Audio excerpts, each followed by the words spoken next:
ప్రేమగల మా ప్రియ తండ్రి, మీ పాద సన్నిధిలో కనపడే గొప్ప భాగ్యం మాకిచ్చారు. మీకు స్తోత్రం నాయన. మీ దివ్యమైన వాక్యాన్ని గ్రహించడానికి మాకు అవసరం ప్రసాదించండి. మా మనోనేత్రాలు వెలిగింపచేయండి. నీ నామమును మహిమపరచుకోండి. మేము ముఖ దర్శనం చేసుకునే గొప్ప భాగ్యం దయచేయండి. జూమ్‌లో జాయిన్ అయినటువంటి ప్రతి బ్రదర్ అండ్ సిస్టర్‌ని బట్టి మీకు స్తుతులు చెల్లిస్తున్నాను. నీ నామమును మహిమపరచుకుని ప్రభా సహాయం చేయండి. యేసుక్రీస్తు వారి పరిశుద్ధమైన నామమున ప్రార్థించి వేడుకుంటున్నాను తండ్రి. ఆమేన్. ఆమేన్. మనము ఇవాళ సిక్స్త్ పార్ట్‌గా యోహాను సువార్తను మనం స్టడీ చేస్తున్నాము. ఇదివరకే మనం 5 భాగాలుగా మనం చర్చించడం జరిగింది. మనం ఏమనుకున్నాము అనేది ఒకసారి మనం గుర్తు చేసుకోవడం చాలా ప్రాముఖ్యమైనది. యోహాను సువార్తను 5 భాగాలుగా చేయడం జరిగింది. మొదటి భాగము మొదటి అధ్యాయము మొదటి వచనం నుండి 36 వరకు పరిచయంగా మనం గ్రహించడం జరిగింది. అలాగే చివరి అధ్యాయము ముగింపుగా చూడడం జరిగింది. ఈ మధ్య భాగాన్ని 3 భాగాలుగా చేశాము. ఒకటేంటంటే యేసుక్రీస్తు వారి పబ్లిక్ మినిస్ట్రీ అది మొదటి అధ్యాయము 37వ వచనం నుండి 12వ అధ్యాయం చివరి దాకా. యేసుక్రీస్తు వారి ప్రైవేట్ మినిస్ట్రీ అంటే కేవలం శిష్యుల మధ్యలో మాత్రమే ఆయన స్పెసిఫిక్‌గా డిసైపుల్స్‌ని చక్కగా ప్రిపేర్ చేయటానికే యేసుక్రీస్తు వారు ఆరోహణమైన తర్వాత భూమి మీద యేసుక్రీస్తు వారి ప్రతినిధులుగా వాళ్ళు దేవుని కొరకే సాక్షులుగా ఉండటానికి గాను, ఆయన ప్రారంభించిన పరిచర్య కొనసాగించడానికి గాను యేసుక్రీస్తు వారి మధ్యలో ఆయన స్పెసిఫిక్‌గా టైమ్ స్పేర్ చేయడం జరిగింది. డిసైపుల్‌షిప్ చేయడం జరిగింది. సో, ట్రైనప్ చేయడం జరిగింది. అది 13 అధ్యాయం నుండి 17 అధ్యాయం వరకు మనం చూడగలం. ఆ తర్వాత యేసుక్రీస్తు వారిని అరెస్ట్ చేస్తారు, సిలువ వేస్తారు. ఆయన మూడో దినాన తిరిగి లేస్తాడు. దాని గురించిన వివరాలు 18, 19, 20 చాప్టర్‌లో మనం చూడగలం.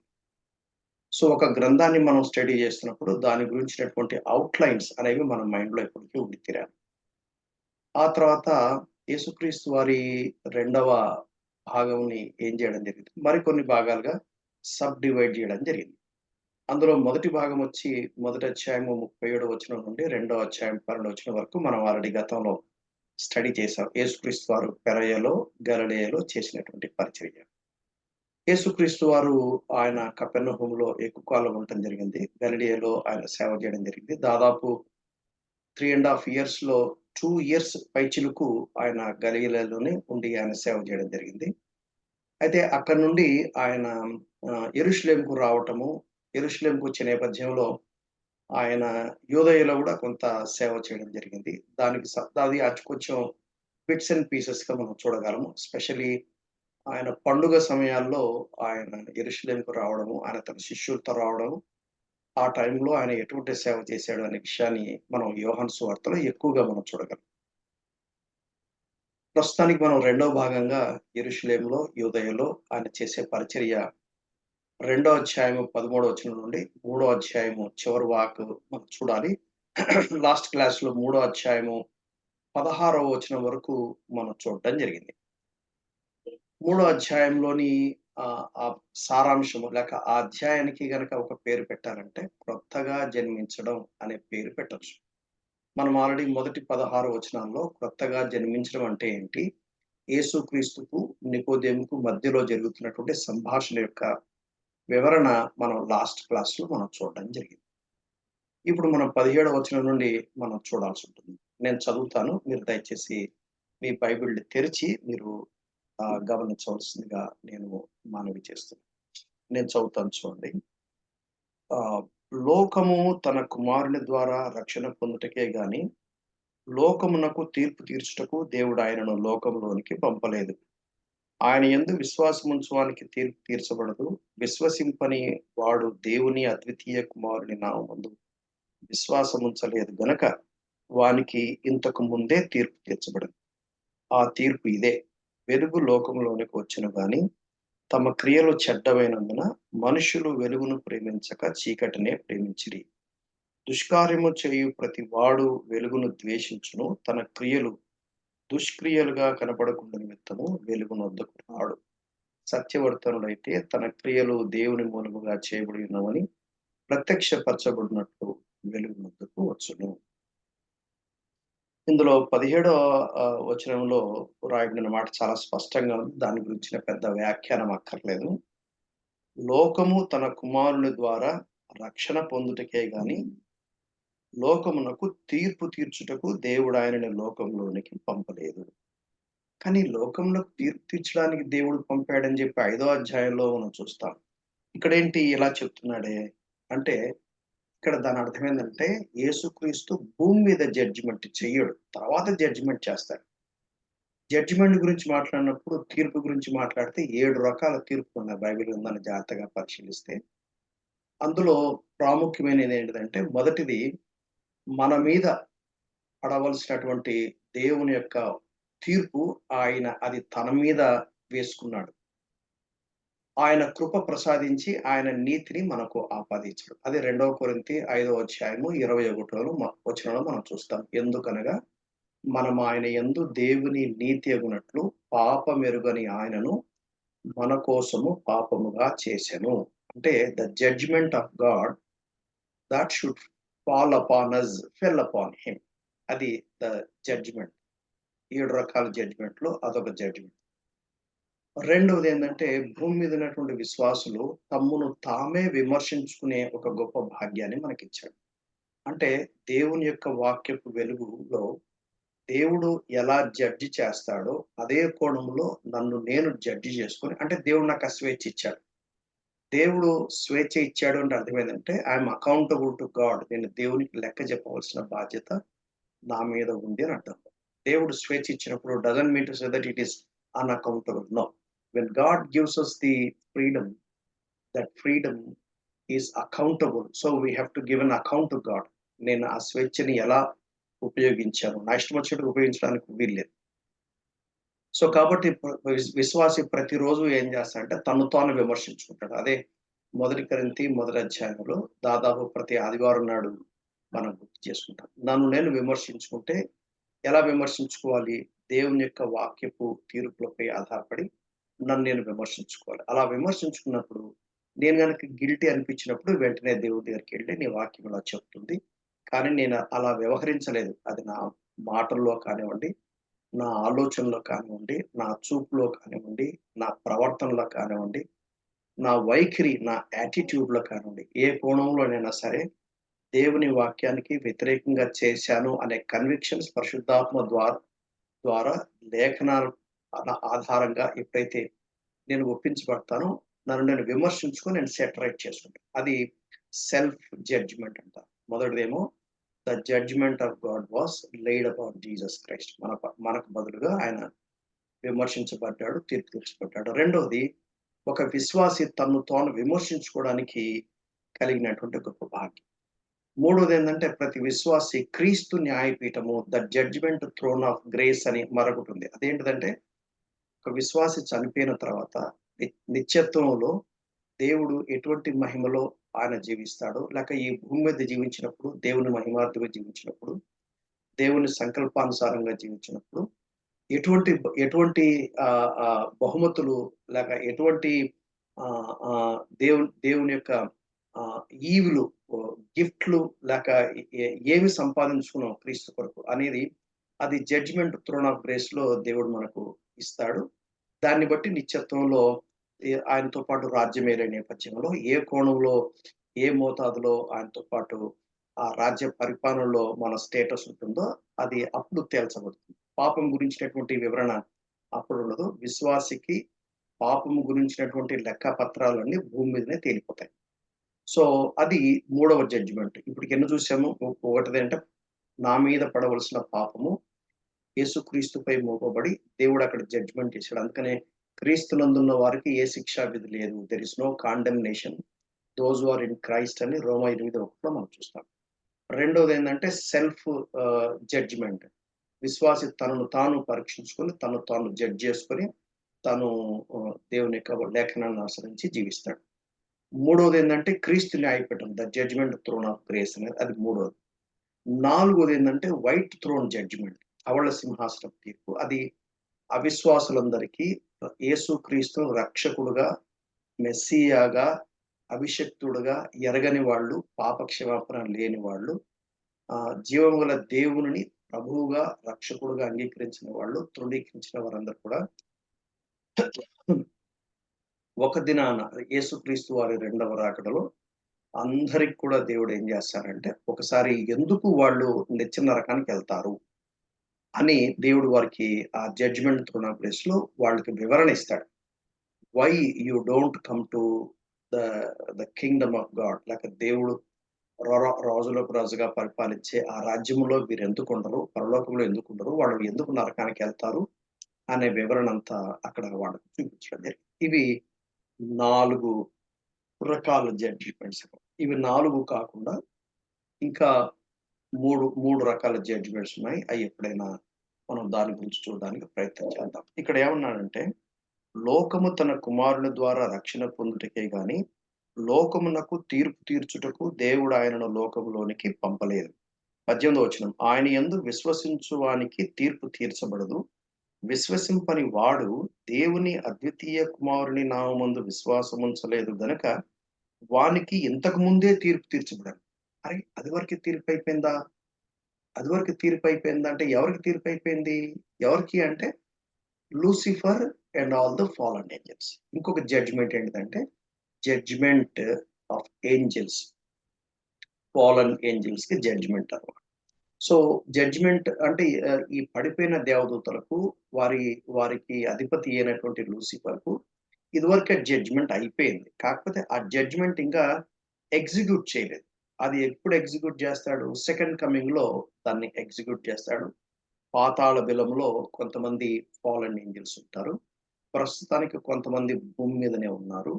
సో, ఫాలెన్ ఏంజెల్స్‌ని కొంతమంది ఆల్రెడీ పాతాళ బిలములో బంధించి ఉన్నాడు. అది ఆదికాండం 6 అధ్యాయము, రెండవ పేతురు రెండో అధ్యాయంలో కూడా దాని గురించిన కొంత వివరణ మనం చూడగలం. సో, ఏంజెల్స్ గురించిన జడ్జ్‌మెంట్ అయింది. వాళ్ళకి రక్షణ లేదు. యేసుక్రీస్తు వారు శిలువలో మరణించినప్పుడు, సో, ఈ దేవదూతల కోసం ఆయన మరణించలేదు. పడిపోయిన దేవదూతల కోసం వాడికసలు రిడెంప్షన్ లేదు. ఎందుకంటే వాళ్ళకున్నటువంటి వెలుగు, వాళ్ళకున్నటువంటి అవగాహన చాలా గొప్పది కాబట్టి దానికి సమానమైన జడ్జిమెంట్ పడింది. వాళ్ళు బుద్ధిపూర్వకంగా చేశారు. సో, వాళ్ళకున్నటువంటి అవగాహన వేరే. సో, కాబట్టి జడ్జ్‌మెంట్ ఆఫ్ ఏంజెల్స్ వాళ్ళకి ఆల్రెడీ జడ్జ్‌మెంట్ అయిపోయింది. ఇప్పుడు స్పెషల్‌గా వాళ్ళకి జడ్జ్‌మెంట్ చేయటం అంటూ ఏమీ లేదు. అయితే బైబిల్ గ్రంథంలో ఒక మాట రాయబడింది. మీరు దేవదూతలకు తీర్పు తీరుస్తారు కదా! అని మొదటి కొరింథీలో రాయబడింది. I don't know what kind of judgment it is. But Bible ఏం చెప్తుందంటే వాళ్ళకి ఆల్రెడీ జడ్జ్‌మెంట్ అయిపోయింది అని ఇక్కడ అంటున్నాడు. అది 18వ వచనం. ఆయన యందు విశ్వాసముంచు వారికి తీర్పు తీర్చబడదు. విశ్వసింపని వాడు దేవుని అద్వితీయ కుమారుని నామమందు విశ్వాసముంచలేదు గనుక వానికి ఇంతకు ముందే, వానికంటే సింగులర్‌గా స్పెసిఫిక్‌గా మాట్లాడుతున్నాడు. ఈస్ టాకింగ్ అబౌట్ లూసిఫర్ అని చెప్పేసి నా ఖచ్చితమైన అభిప్రాయం. ఎందుకంటే దేవుని వాక్యంలో చెప్పబడిన ఒక వాక్యానికి దేవుని వాక్యం మరొక చోట వ్యాఖ్యానం చేయబడాలి. సో, ప్రస్తుతానికి ఈ ఈ వచనాన్ని మీరు అలా తీసుకోండి. తర్వాత దేవుడు దాని గురించిన అవగాహన ఎలా కల్పిస్తాడో, ఆ చొప్పున మనం దాని గురించిన అవగాహన మనం కలిగి ఉండొచ్చు. ఆ తర్వాత ఒక విషయం మనం గుర్తుపెట్టుకోవాల్సిన పాయింట్ ఏంటంటే, ఆయన యందు విశ్వాసం ఉంచువానికి తీర్పు తీర్చబడదు. ఎందుకు అంటే ఆల్రెడీ తీర్పు తీర్చబడింది. అది 2 కొరింథీ 5:21లో రాయబడిన మాట. అది మీకు స్క్రీన్‌లో మీకు కోట్ చేయబడిందన్నమాట. అయితే ఇక్కడ స్పెసిఫిక్‌గా ఎందుకని చెప్పానంటే, థర్డ్ పర్సన్ సింగులర్ ఆయన యందు అనన్నారు. ఎవరు ఆయన యందు అంటే, మూడో అధ్యాయం 14 వచనం, 15 వచనంలో మనుష్య కుమారుడు అని రాయబడింది. సో, దీన్నేమంటారంటే hermeneutics interpretation of the text according to its grammar. గ్రామర్‌లో వాడు అని అన్నారనుకోండి. వాడంటే ఎవరు? అంటే అంతకుముందు చెప్పబడిన ఎవరి గురించైతే నౌన్ స్పెసిఫిక్‌గా బై నేమ్ చెప్పబడిందో, ఆ నేమ్‌ని మాటి మాటిగా అందుకుంటా. అప్పుడు 14 15 వచనాల్లో ఏమని స్పష్టంగా రాయబడింది? మనుష్య కుమారుడు ఎత్తబడవలెను. అంటే మనుష్య కుమారుడు గురించి రాయబడిందనమాట. ఈ మనుష్య కుమారుడు పరలోక సంబంధమైనోడు 12 వచనంలో మనం వాడిన లాస్ట్ క్లాస్‌లో మనం చూసాం. అదే మాట 16 వచనంలో ఏమని రాయబడిందంటే, తన అద్వితీయ కుమారుడు అని రాయబడింది. ఇవన్నీ ఒకటే. పరలోకం నుంచి వచ్చిన వాడు ఆయనే. ఆయన పేరే మనుష్య కుమారుడు. మనుష్య కుమారుడు అనేది టైటిల్ అన్నమాట. బైబిల్ గ్రంథంలో గనుక జాగ్రత్తగా పరిశీలిస్తే మనుష్య కుమారుడు, దేవుని కుమారుడు అని ఇంటర్‌చేంజ్ లాగా ఆ పదాలు కొన్ని వాడడం జరిగింది. సో, ఈ మనుష్య కుమారుడు అనే పదం మొట్టమొదటిసారి దానియేలు గ్రంథం 7వ అధ్యాయంలో రాయబడిందని లాస్ట్ క్లాస్‌లో నేను మీకు చెప్పడం జరిగింది. అవన్నీ దయచేసి బాగా గుర్తుపెట్టుకోండి. సో ఆయన యందు అంటే ఎవరి యందు? ప్రీవియస్‌గా చెప్పబడిన వాని యందు. కానీ ఇక్కడ అద్వితీయ వానికి ఇంతకు ముందే తీర్పు తీర్చబడింది. ఎవని గురించి తీర్పు తీర్చబడింది? మరి ఎవరి గురించి తీర్చబడిందంటే ఆయన యందు విశ్వాసముంచని వాడు. ఆయన యందు విశ్వాసముంచని వాడు అని దాని తాత్పర్యంగా మనం గ్రహించాలి. సో, ఆ తర్వాత మనకు 19వ వచనంలో రాయబడిన మాటేంటంటే, ఆ తీర్పిదే.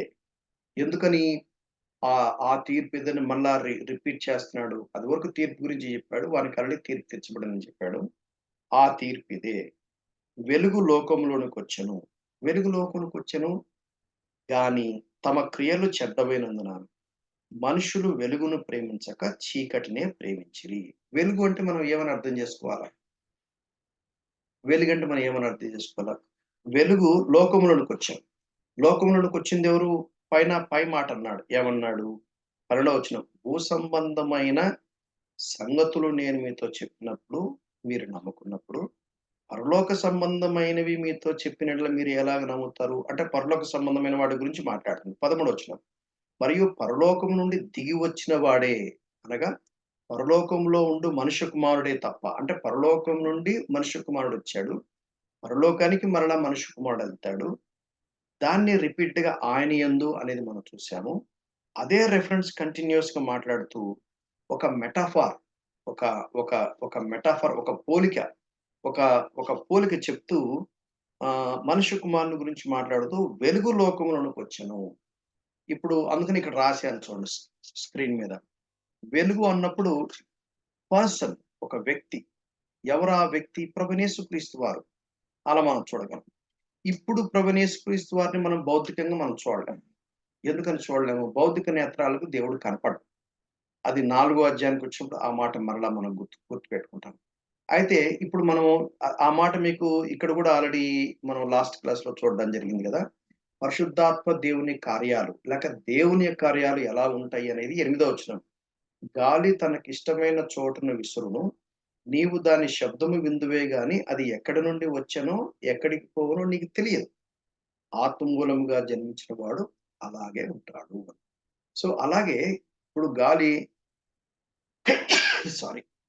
గాలిని మనం ఎలాగైతే చూడలేమో, కానీ గాలి యొక్క ప్రభావం లేక గాలి దాని యొక్క ఫంక్షన్ యొక్క రిజల్ట్స్ మనం చూడగలం. అలాగే ఎందుకు అంటే దేవుడు ఆత్మయే అయినవాడు. God is the spirit.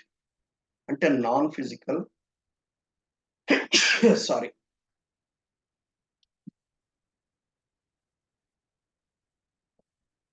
So, God is the spirit. దేవుడు ఆత్మ అయినవాడు. అంటే నాన్ ఫిజికల్, మెటాఫిజికల్ భౌతికేతరుడు కాబట్టి ఆయన చూడలేం. ఇప్పుడు దేవుని గురించి మాట్లాడుతూ, దేవుని ఫంక్షన్స్ గురించి మాట్లాడుతూ, ఆయన పరలోకం నుంచి తిరిగొచ్చాడు అని అంతకుముందు పరిశుద్ధాత్మ గురించి మాట్లాడినప్పుడు గాలి అన్నాడు. ఇప్పుడు కిందకొచ్చినప్పుడు ఆ మాటకొస్తే న్యూమా అని గ్రీక్‌లో రాయబడిన మాట గూడా గాలి, ఆత్మ అని కూడా తర్జుమా చేస్తారు. ఇప్పుడు అదే మాట కిందకొచ్చినప్పుడు వెలుగు లోకమునకొచ్చెను. అంటే వెలుగంటే ఎవరు? యేసుక్రీస్తు లోకమునకొచ్చాను. మనుష్య కుమారుడు లోకమునకొచ్చాను. దేవుని కుమారుడు లోకమునకొచ్చాను. సో, వెలుగు అన్నప్పుడల్లా మీరు అందుకనే యోహాను సువార్త 14:6లో గూడా మనం చూస్తాం. యేసుప్రభు ఏమన్నాడు? నేనే మార్గమును, సత్యమును, జీవమునై ఉన్నా అన్నాడు. 8, 12లో ఏమన్నాడు? నేనే లోకమునకు వెలుగునై ఉన్నాను. సో, ఇట్ ఈస్ ఎందుకు అన్నా అంటే, అది యాక్చువల్‌గా మనం 7 అధ్యాయానికొచ్చేటప్పుడు మరలా మనం గుర్తు చేసుకుంటాం. 8 అధ్యాయానికొచ్చేటప్పుడు మరలా గుర్తు చేసుకుంటాం. ఇశ్రాయేలీయులు 40 ఏండ్ల ప్రయాణంలో వాళ్ళు దేవుని యొక్క సన్నిధిని, ప్రసన్నతను పగలు మేఘస్తంభం వలె, రాత్రి అగ్నిస్తంభం వలె దేవుని యొక్క సన్నిధిని, ఆ షెకైనా గ్లోరీని వాళ్ళు విట్‌నెస్ చేశారు. వాళ్ళు చూసారు వాళ్ళు. All those 40 years God was with them in a very physical manner. అలాగే ఎప్పుడైతే నిబంధన మందసం లేక ప్రత్యక్ష గుడారాన్ని నిర్మించడం జరిగిందో, మీకు 40 సంవత్సరాలని చెప్పాను గదా! I will take my word back. Not all for 40 years. వాళ్ళు ఆహ్, ఇక్కడ నుంచి దాదాపు ఒక 2-3 మంత్స్ అయింటుంది. ఎక్కడి నుంచి? ఐగుప్తు నుండి సినాయి పర్వతం వెళ్ళటానికి దాదాపు ఒక 2-3 మంత్స్ ప్రయాణం పట్టింది. So, in between 2-3 months. అంత మటుకు పగలు మేఘస్తంభము, రాత్రి అగ్నిస్తంభం. సినాయి పర్వతం దగ్గర వాళ్ళు 1 ఇయర్ ఉన్నారు. 1 ఇయర్ వాళ్ళు స్టే చేశారు. ఆ 1 ఇయర్‌లోనే దేవుడు ఏం చేశాడంటే నిర్గమకాండం 25 అధ్యాయం నుండి 40 అధ్యాయం వరకు ప్రత్యక్ష గుడారం యొక్క నిర్మాణము, దాని గురించిన వివరణ, అది అది అది ఏ విధంగా ప్రిపేర్ చేయాలి, ఎలాగ వాళ్ళు డెడికేట్ చేశారు, ఏం జరిగిందో వివరాలన్నీ మనం అక్కడ చూస్తాం. సో, ప్రత్యక్ష గుడారం అయిన దగ్గర నుండి ఇప్పుడు సిస్టమ్ మారింది. ఈ ఈ మొదటి 2 మంత్స్ ఎలా జరిగింది? దేవుని యొక్క సన్నిధి పగలు మేఘస్తంభము, రాత్రి అగ్నిస్తంభంలాగా ఉంది. సో, ప్రత్యక్ష గుడారము వాళ్ళు నిర్మాణం చేసి డెడికేట్ చేసేంత మటుకు ఆ 1 ఇయర్‌లో ఎంత టైం బహుశా లాస్ట్ స్పెల్ అయ్యుండొచ్చేమో. అంత మటుకు పగలు మేఘస్తంభం, రాత్రి అగ్నిస్తంభం ఉంది. దేవుడు వారికి వెలుగునిస్తున్నాడు. ఎప్పుడైతే ప్రత్యక్ష గుడారం తయారైందో, అతి పరిశుద్ధ సన్నిధిలో ఉన్నటువంటి నిబంధన మందసం పైన అక్కడ డే టైము మేఘస్తంభము, రాత్రి అగ్నిస్తంభం వలె అక్కడ ఉంటామనేది మనం చూస్తాం.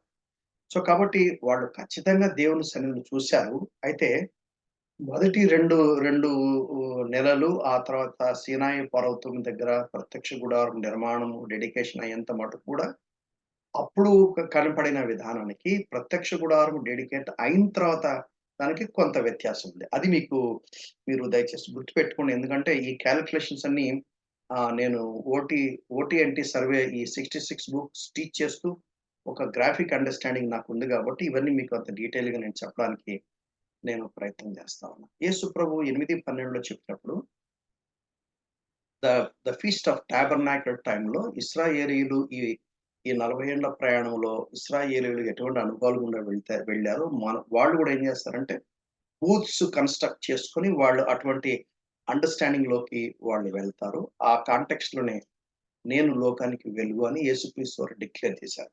సో, కాబట్టి వెలుగు అన్నప్పుడల్లా మీరు ఇమ్మీడియేట్‌గా మనం గుర్తుపెట్టుకోవాల్సిందేంటంటే ప్రభువైన యేసుక్రీస్తు అని అర్థం. ఇప్పుడు మనము మనం ప్రాక్టికల్‌గా యేసుక్రీస్తు వారిని భౌతికంగా మనం చూడలేం. అయితే యేసుక్రీస్తు వారి సన్నిధిని మనం అనుభవించగలం. సో, లైట్ అన్నప్పుడేమో ఇప్పుడు మనం ఏమనుకోవాలంటే ద ప్రెజెన్స్ ఆఫ్ గాడ్ అని అనుకోవాలి. దేవుని సన్నిధి అని మనం అనుకోవాలి. ఎందుకంటే ఫ్యూచర్‌లో when we slip into eternity, నిత్యత్వంలోకి మనం వెళ్ళిపోయిన తర్వాత అక్కడ సూర్యుడు, చంద్రుడు, నక్షత్రాలు అవన్నీ ఉండవు. దేవుడే వెలుగు గనుక ఆ వెలుగులో మనం ఉంటాం. అప్పుడు మనం ఫిజికల్‌గా చూస్తాం. ఇప్పుడు మనకు ఫిజికల్‌గా కనపడదు. మనం ఎవరం గూడా ఎంత పెద్ద భక్తులైనా గాని, దేవా నీ వెలుగు నేను చూస్తాను, నాకు గనపడు అని అటువంటి ప్రయత్నాలు చేయకూడదు. అటువంటి ప్రేయర్ గూడా చేయకూడదు. ఎందుకంటే ఫిజికల్ సెన్సెస్ మనకు 5 సెన్సెస్ ఉంటాయి. మనం ఫిజికల్ సెన్సెస్‌తో we cannot catch God. We cannot know God. Doctrine on God గురించి మనం స్టడీ చేసినప్పుడు, థియాలజీ ప్రాపర్ గురించి స్టడీ చేసినప్పుడు, అది మేము నొక్కి చెప్తాం.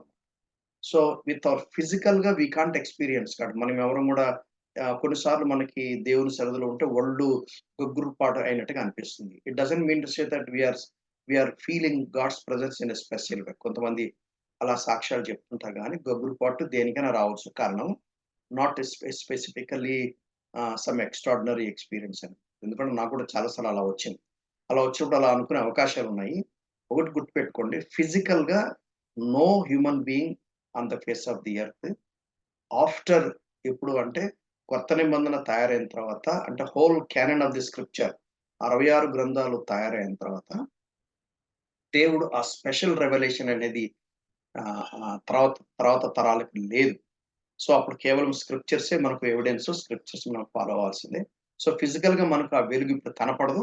అది కేవలము నిత్యత్వంలోకి వెళ్ళిన తర్వాత ప్రభువైన యేసుక్రీస్తు వారి రెండవ రాకడలోనే మరలా అప్పుడు ఫిజికల్‌గా చూడడానికి సాధ్యపడుతుంది. అంత మటుకు ఇప్పుడు వెలుగు అనగానే దేవుని సన్నిధి కింద తీసుకోవాలి. రెండోది వెలిగింపు అంటే అర్థమేంటంటే, ఈ వెలుగును ఎక్స్‌పోజ్ చేస్తాడు. వెలుగుకొచ్చినప్పుడు ఏం జరుగుతుందంటే, మన క్రియలు అంటే మనం ఎక్స్‌పోజ్ అవుతాం.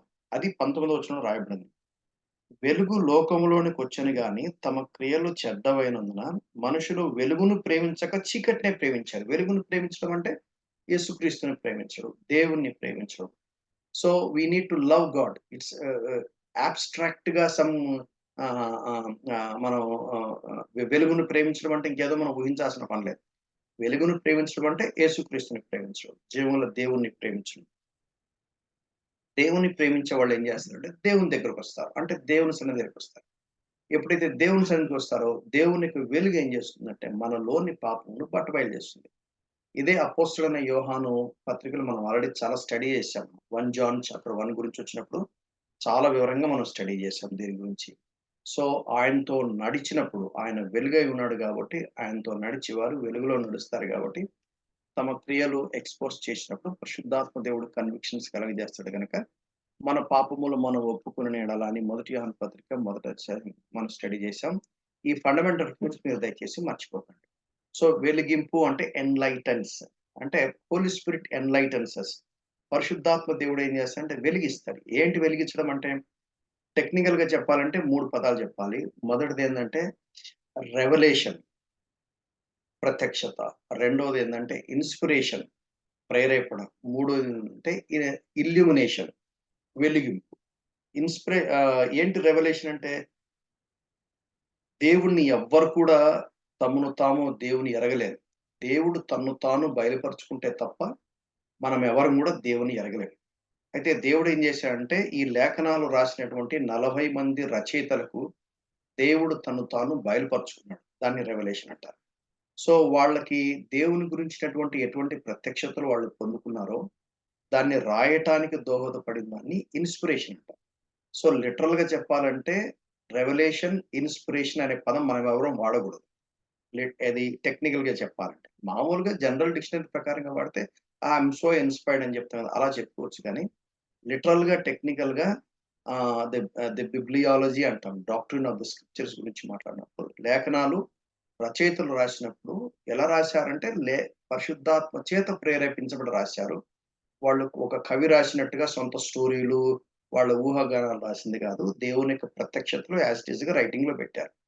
మూడోది వెలిగింపు. వెలిగింపుని అర్థం ఏందంటే, ఇదే లేఖనాలు చదువుతున్నప్పుడు లేక ధ్యానం చేస్తున్నప్పుడు, ఏ పరిశుద్ధాత్మ దేవుడైతే లేఖనాలను రచించడానికి లేక రాయటానికి ఇన్‌స్పైర్ చేశాడో, అదే కోణములో ఇప్పుడు వాక్యాన్ని స్టడీ చేసే మనం కానీ, వాక్యాన్ని వినే మనం కానీ, ధ్యానం చేసే మనం కానీ, అదే ట్రూత్స్ అర్థం అవ్వటానికి పరిశుద్ధాత్మ దేవుడు చేసే పనినే వెలిగించుట అంటారు.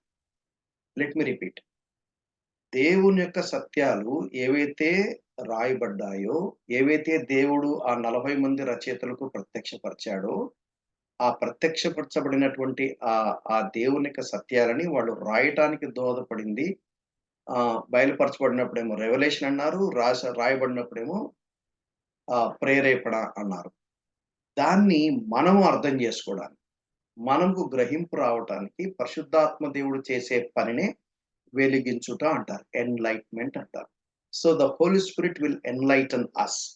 So that we may know the truth. Enlightenment చేయటం అంటే అర్థమేంటంటే కన్విక్షన్స్ కలగజేయటం. పరిశుద్ధాత్మ దేవుడు మన హృదయాన్ని కూర్చుతాడు. పాపమును గూర్చియు, నీతిని గూర్చియు, తీర్పుని గూర్చియు పరిశుద్ధాత్మ దేవుడు ఒప్పుదల కలుగజేస్తాడు. కన్విక్షన్స్ కలుగజేస్తాడు. పరిశుద్ధాత్మ దేవుడు కలుగజేసే కన్విక్షన్స్‌నే వెలిగింపు అంటారు. సో, మనము జీవముల దేవుని దగ్గరికొచ్చినప్పుడు పరిశుద్ధాత్మ దేవుడు దేవుని యొక్క సత్యాలను వెలిగింపజేస్తాడు. అంటే అర్థమేందంటే, ఇక్కడ మరొక కోణంలో మనం చూడాలి. ఇప్పుడు బైబిల్ పండితులు దాని గురించి చాలా ఘంటాపథంగా చెప్తారు. ఏమిటి అంటే, if I have to know myself, I have to know first God. నేను దేవుని యొక్క ఎరుకలోనే నేనెవరినో నేను గ్రహించడానికి సాధ్యమవుతుంది. నేనెవరినో ఎరగాలంటే, నా ఐడెంటిటీ ఏంటో నాకు అర్థం కావాలంటే, నా లైఫ్ పర్పస్ అర్థం అవ్వాలంటే, నా లైఫ్ గోల్ అర్థం అవ్వాలంటే, ఖచ్చితంగా it is only based on the revolution of God. అంటే దేవుని యొక్క ఎరుకలోనే నేనెవరినో ఎరగడానికి సాధ్యమవుతుంది. అంతవరకు నాకు అర్థం కాదు. సో, కాబట్టి నా నా నా దేవుని యొక్క ట్రూత్స్‌కి సంబంధించిన అండర్‌స్టాండింగ్ అంతా కూడా it all depends upon the knowledge. అది అది ఏంటిది? వెలిగింపు ద్వారా మనం పొందుకుంటాం. అదే ఇక్కడ 3:19 వెలుగు లోకములోనికొచ్చెను. తమ క్రియలు చెడ్డవైనందున మనుషులు వెలుగుని ప్రేమింపక చీకటినే ప్రేమించారు. 20 కూడా చూడండి. దుష్కార్యము చేయు ప్రతివాడు వెలుగును ద్వేషించును. అంటే యేసుక్రీస్తుని ద్వేషిస్తాడు. తన క్రియలు దుష్క్రియలుగా కలపడకుండానట్లు వెలుగును వద్దకు రాడు. దేవుని దగ్గరికి రాడు. సత్యవర్ధనుడైతే, సత్యవర్ధనుడైతే అంటే సత్యమును ఎరిగిన వాడైతే, సత్యమును అనుసరించేవాడైతే, సత్యమును ప్రేమించేవాడైతే, సత్యమును పట్టుకొని సత్యాన్ని ద్వారా తమ జీవితంలో పరివర్తన కలిగిన వాడు. మన పర్యాయ భాషలో మనం చెప్పాలి అంటే రక్షించబడిన వాడు, మారుమనసు పొందిన వాడు, తిరిగి జన్మించిన వాడు, పరిశుద్ధాత్మ చేత నూతన జన్మ అనుభవాన్ని కలిగిన వాడు. వాడు మాత్రమే ఏం చేస్తారంటే, వాడు అంటే మేబీ పురుషుడవ్వచ్చు, స్త్రీ అవ్వచ్చు. వాళ్ళేం జేస్తారంటే, వాళ్ళు మాత్రమే దేవుని దగ్గరకొస్తారు. రక్షించబడిన వాళ్ళు, మారుమనసు పొందిన వాళ్ళు, తిరిగి జన్మించిన వాళ్ళు, నూతన జన్మ అనుభవం కలిగిన వాళ్ళు, పాపక్షాపన అనుభవం కలిగిన వాళ్ళు, ఇవన్నీ పర్యాయ పదాలే. వాళ్ళేం జేస్తారంటే, వాళ్ళ మనోనేత్రాలు వెలిగించబడిన కారణం చేత, వాళ్ళు దేవుని యొక్క ఆత్మ వాళ్ళ హృదయంలో నిలబడి, దేవునితో కనెక్ట్ చేయబడతారు. దేవునితో సంబంధం కలిగి ఉంటారు కాబట్టి, అప్పుడు వాళ్ళు సహవాసం చేయడానికి సాధ్యమవుతుంది. వాళ్ళు దేవునితో సహవాసం చేసే నేపథ్యంలో, దేవుని సన్నిధికొచ్చిన నేపథ్యంలో, దేవుని యొక్క వెలుగును బట్టి, వారిలోని అపవిత్రత అంతా పరిశుద్ధాత్మ దేవుడు అంచెలంచెలుగా, అంచెలంచెలుగా బయలుపరుస్తాడు. అప్పుడు మనం ఏం చేస్తామంటే, మన పాపములు ఒప్పుకొని, మన పాపం విడిచిపెట్టడానికి అది సాధ్యం. ఇది అపోస్తలుడైన యోహాను ఆయన తన పత్రికలో రాశాడు. అలాగే ఆయన తన సువార్తలో కూడా దాని గురించిన వివరణ రాశాడు. కాబట్టి మనం మాటి మాటికి దేవుని సన్నిధికి వస్తా ఉండాలి. మాటి మాటికి దేవుని యొక్క వాక్యాన్ని ధ్యానం చేస్తా ఉండాలి. పరిశుద్ధాత్మ దేవుడు ఆ దేవుని సన్నిధిని మనకు అనుగ్రహిస్తాడు. పరిశుద్ధాత్మ దేవుడు ఆయన మన మన హృదయంలో లేక లోతుగా పాతుకుపోయినటువంటి ప్రతి పాపమును ఆయన మనకు బట్టబయలు చేస్తాడు. పాపమును ఒప్పుకోవడానికి సాయం చేస్తాడు.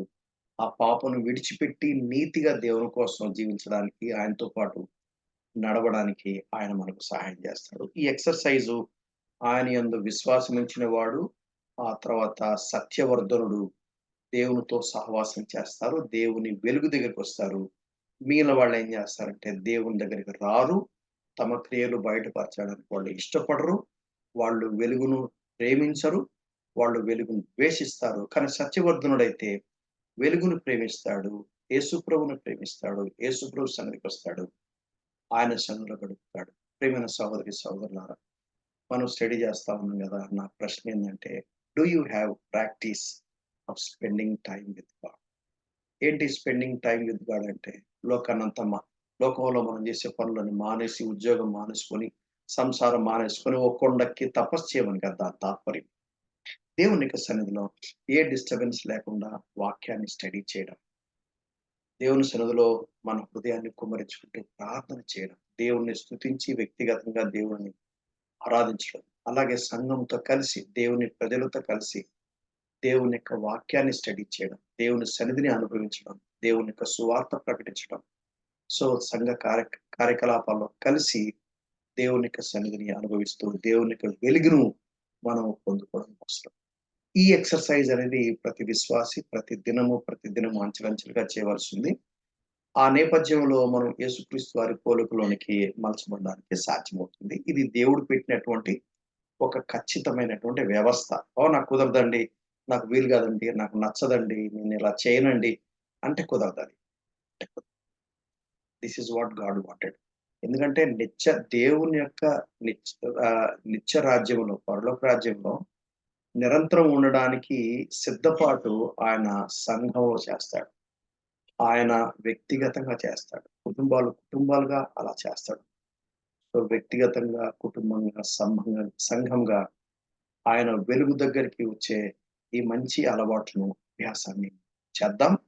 అలా అంచెలంచెలుగా వెలుగులోనికి ఎదుగుదాం. ఎందుకంటే యేసుక్రీస్తు వారు మత్తయి సువార్త 5, 6, 7 కొండ మీద చెప్పబడిన ప్రసంగంలో యేసుప్రభు ఏమంటాడో తెలుసా? మీరు లోకానికి వెలుగని. సో, మనం వెలుగుతో ఎంత సహవాసం చేస్తామంటే, ఒక స్టేజ్‌కొచ్చిన తర్వాత దేవుడేమంటాడంటే, మీరు లోకానికి వెలుగంటాడు. ఆ వెలుగు లోకానికి కనపడాలి. ఎలా కనపడాలి? అది సత్క్రియల ద్వారా కనపడాలి. అందుకని ఆయనేమన్నారంటే, మనుషులు మీ సత్క్రియలు చూసి అని నేను చదివితే మీకు ఇంకోసారి కొంచెం ఉపయోగకరంగా ఉంటుంది. ఒకసారి చూడండన్నమాట. మత్తయి సువార్త 5వ అధ్యాయం 16వ వచనం. ఎందుకంటే మన దుష్క్రియలు అంచెలంచెలుగా అవి మాయమవుతూ పోవాలి. అవి సరిచేసుకోవాలి. మన క్యారెక్టర్ అండ్ మన బిహేవియర్ సెట్ అవుతూ రావాలి. నేను చెప్తాను చూడండి. మనుష్యులు మీ సత్క్రియలు చూచి విని గాదు. మనుష్యులు మీ సత్క్రియలు చూచి పరలోకమందున్న మీ తండ్రిని మహిమపరచునట్లు వారి ఎదుట మీ వెలుగు ప్రకాశింపనివ్వుడి. మీ వెలుగు ప్రకాశించనివ్వన్నాడు. ఎందుకన్నాడంటే, అదే ఒక పేజీ కొంచెం ముందుకు తిప్పండి. 5:14 ఏమన్నా అంటే, మీరు లోకమునకు వెలుగై ఉన్నారు. లోకానికి వెలుగై ఉన్నారు. మీరంటే మీరెవరు? పైన మత్తయి సువార్త 5వ అధ్యాయంలో ఆత్మ విషయమై దీనులైన వారు, దుఃఖపడువారు, ఓదార్చబడినవారు, సాత్వికులు, నీతి కొరకు ఆకలి దప్పులు కలిగిన వారు, కనికరం గలవారు, హృదయశుద్ధి గలవారు, సమాధానపరచువారు, నీతి నిమిత్తము హింసింపబడువారు, వాళ్ళు మీరంటే. సో, ఈ కేటగరీలో ఉండేవాళ్ళు ఎవరంటే రక్షించబడిన వాళ్ళు. దేవుని కోసం ఒక స్టాండ్ తీసుకొని, రాజీ పడకుండా దేవుని కోసం నిలబడిన వాళ్ళు మీరు. వాళ్ళు లోకానికి వెలుగై ఉన్నారు. యేసుప్రభువు నేను లోకానికి వెలుగు అన్నాడు. మీరు లోకానికి వెలుగై ఉన్నారు. ఇప్పుడు యేసుక్రీస్తు ఫిజికల్‌గా భూమి మీద లేడు ఆ మాట చెప్పడం. అని చెప్పేసాడు. ఆయన వెళ్ళిపోయాడు. ఇప్పుడు వెళ్ళిపోతే ఏమన్నా అంటే, మనము లోకానికి వెలుగై అంటే ఎలా ఉంటుందంటే, ఇప్పుడు మనము స్వయం ప్రకాశం గాదు. అంటే మనలోంచి ఆ ప్రకాశం అనేది మనలోంచి స్వయంగా రాదు. అయితే we reflect the glory of God. ఆ దేవుని యొక్క మహిమను మనం రిఫ్లెక్ట్ చేస్తాం. అది ఎలా చేస్తామంటే మనకు ఐ థింక్ నిర్గమకాండంలో అనుకుంటాను 34వ అధ్యాయం అనుకుంటాను. ఒకసారి చూడండి. నిర్గమకాండము 34 అధ్యాయం. Yes it is. నిర్గమకాండం 34 వచనం నేను చదువుతాను చూడండి. మోషే సీనాయి కొండ దిగుచుండగా శాసనములు గల ఆ 2 పలకలు మోషే చేతిలో ఉండెను. అతడు ఆ కొండ దిగుచుండగా ఆయన అతనితో మాట్లాడుచున్నప్పుడు తన ముఖ చర్మము ప్రకాశించిన సంగతి మోషేకు తెలిసి ఉండలేదు. అహరోనును ఇశ్రాయేలీయులందరూ మోషేను చూచినప్పుడు అతని ముఖ చర్మము ప్రకాశించును గనక వారు అతన్ని సమీపించవెరచిరి. మోషే వారిని పిలిచినప్పుడు అహరోను సర్వ సమాజమందరూ అతని యొద్దకు వచ్చిరి. మోషే వారితో మాట్లాడెను. సో, ఆ తర్వాత 33 వచనం. మోషే వారితో మాటలలో చెప్పుట చాలించి తన మొహం మీద ముసుగు వేసుకొనెను. ఆ ముసుగు గురించి 2 కొరింథీ 3 అధ్యాయంలో అపోస్తలుడు పౌలు మాట్లాడతాడు. ఇక్కడ పాయింట్ ఏందంటే, మోషే 40 రాత్రింబవళ్ళు దేవుని సన్నిధిలో గడిపిన కారణం చేత ఆయన వెలుగు రిఫ్లెక్ట్ అయింది. సో, దేవుని సన్నిధి అని అన్నప్పుడు ఈవెన్ మోషే కూడా ఫిజికల్‌గా దేవుడిని చూడలేడు. ఫిజికల్‌గా ఎవరు దేవుడిని చూడలేరు. చూస్తే బ్రతకరు. అది 33:20 నిర్గమకాండంలో చూస్తాం. యోహాను సువార్త 1:18లో చూస్తాం.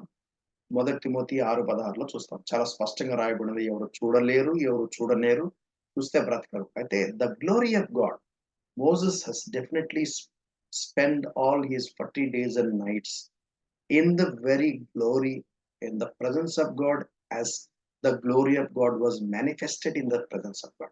So the presence of God and the glory of God go together. So ఆ దేవుని యొక్క మహిమ ఒక రిఫ్లెక్షన్ ఆయన ద్వారా వచ్చింది. ఇప్పుడు మోషే ముఖం ప్రకాశించడం మన ముఖం ప్రకాశించదు. అట్టేం లేదు. నా ముఖం జిడ్డు మొహంలా ఉంటే ఉండొచ్చు. పెద్ద ఏం ఫెయిర్‌గా, గ్రాండ్‌గా నేను ఉండకపోవచ్చు. బ్లాక్‌గా, డార్క్‌గా, అగ్లీగా నేను కనపడొచ్చుండొచ్చు. But the glory of God within me should reflect through me as good works. అది మత్తయి సువార్త 5:16 అన్నాడు. మీ వెలుగు ప్రకాశింపనివ్వండి అన్నాడు. అదే మాటకి ముందేమన్నా అంటే, మనుషులు మీ సత్క్రియను చూచి అన్నాడు. సో, మన సత్క్రియలు అనేవి ప్రజలకు వెలుగులాగా కనపడతాయి. ఎందుకు కనపడతాయంటే, నేను సామాన్యమైన వ్యక్తినండి. సామాన్యమైన వ్యక్తి సామాన్యంగానే బిహేవ్ చేస్తాడు. Okay. So, natural man will normally behave natural way. Even there's no wonder. But a natural man behaves in a super natural way. అవి గుడ్ వర్క్స్ అంటే. ఏంటి for example tit for tat is natural way. మీరు నన్ను తిడతారు. తిట్టలేదనుకోండి. Example just for example. మీరు నన్ను తిడతారు. నిన్ను తిట్టడం న్యాయమే. ఎవరైనా చేస్తారు. Tit for tat. కానీ మీరు తిట్టినా నేను తిట్టను. అప్పుడు డెఫినైట్‌లీ మీరు ఆశ్చర్యపడతారు. ఇదేంటబ్బా! He is not responding in this way. మీరు తిడితే గాడ్ బ్లెస్ యూ అన్నా అనుకోండి. It is not a natural way of living. It is a super natural way of. అందుకని యేసుప్రభు ఏమన్నాడంటే, మీ తండ్రి కనికరం గలవాడు. మీరు కూడా కనికరంగా ఉండాలి. మీరు శత్రువులను ప్రేమించాలి. శత్రువుల కోసం నువ్వు ప్రార్థన చేయాలి. ఇది నార్మల్ బిహేవియర్ కాదు. ఇది extraordinary behaviour. It is not ordinary behaviour. Extraordinary behaviour. యేసు ప్రభు ఎక్స్ట్రార్డినరీగా కనపడ్డాడు భూమి మీద. ఆయన ఏమన్నా అంటే, ఐ యామ్ లైట్.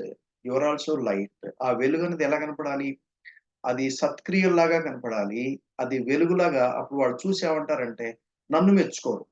నిజానికి నేను సత్క్రియలు చేస్తే నన్ను మెచ్చుకోవాలి. 'వరకుమార్' గారు సూపర్ చేశారండి. అబ్బా!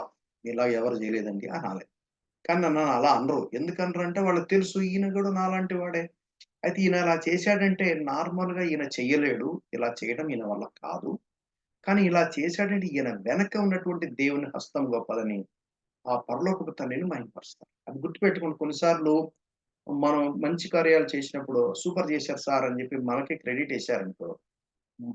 దేవుణ్ణి మెచ్చుకోకుండా మనల్ని గనక మెచ్చుకున్నారనుకోండి శ్రమ గుర్తుపెట్టుకోండి. మనుషులు మిమ్మల్ని మెచ్చుకున్నప్పుడు శ్రమ అని బైబిల్ రాయి. సో, కాబట్టి మనుషులు మనల్ని మెచ్చుకుంటున్నప్పుడు మనం డెఫినైట్‌లీ అప్పుడు ఏం చెప్పాలంటే we have to give credit to God. ఇలా నవ్వు నవ్వి కామ్‌గా ఉండకూడదు. మనం ఏం చెప్పాలంటే no, no, no. Don't mistake me. నన్ను కాదు మొక్కాల్సింది దేవుణ్ణి మొక్కాలి. నన్ను కాదు ఆరాధించాల్సింది దేవుణ్ణి ఆరాధించాలి. నేను నీతోటి మానవుడిని. అయితే నా వెనక ఉన్నటువంటి దేవుని యొక్క హస్తము. సో, అది జరిగిందనమాట. సో, సత్యవర్ధనుడైతే తన క్రియలు దేవుని మూలంగా చేయబడి ఉన్నని వెలుగునొద్దకొస్తాడు. వెలుగునొద్దకొచ్చినప్పుడు ఆ వెలుగు యొక్క రిఫ్లెక్షన్ ఏమవుతుందంటే, ఆయన గూడా లోకంలో వెలుగుగా జీవిస్తున్నాడు. అది ఇక్కడ యోహాను చెప్తున్నటువంటి మాట. ఆ తర్వాత యోహాను సువార్త 3 అధ్యాయము అక్కడ అక్కడ మనం ఏం చూస్తామంటే, అటు పిమ్మట ఆయన తన శిష్యులతో కూడా యూదయ దేశమునకు వచ్చి అక్కడ వారితో కాలము గడుపుచు బాప్తిసమిచ్చుచుండెను.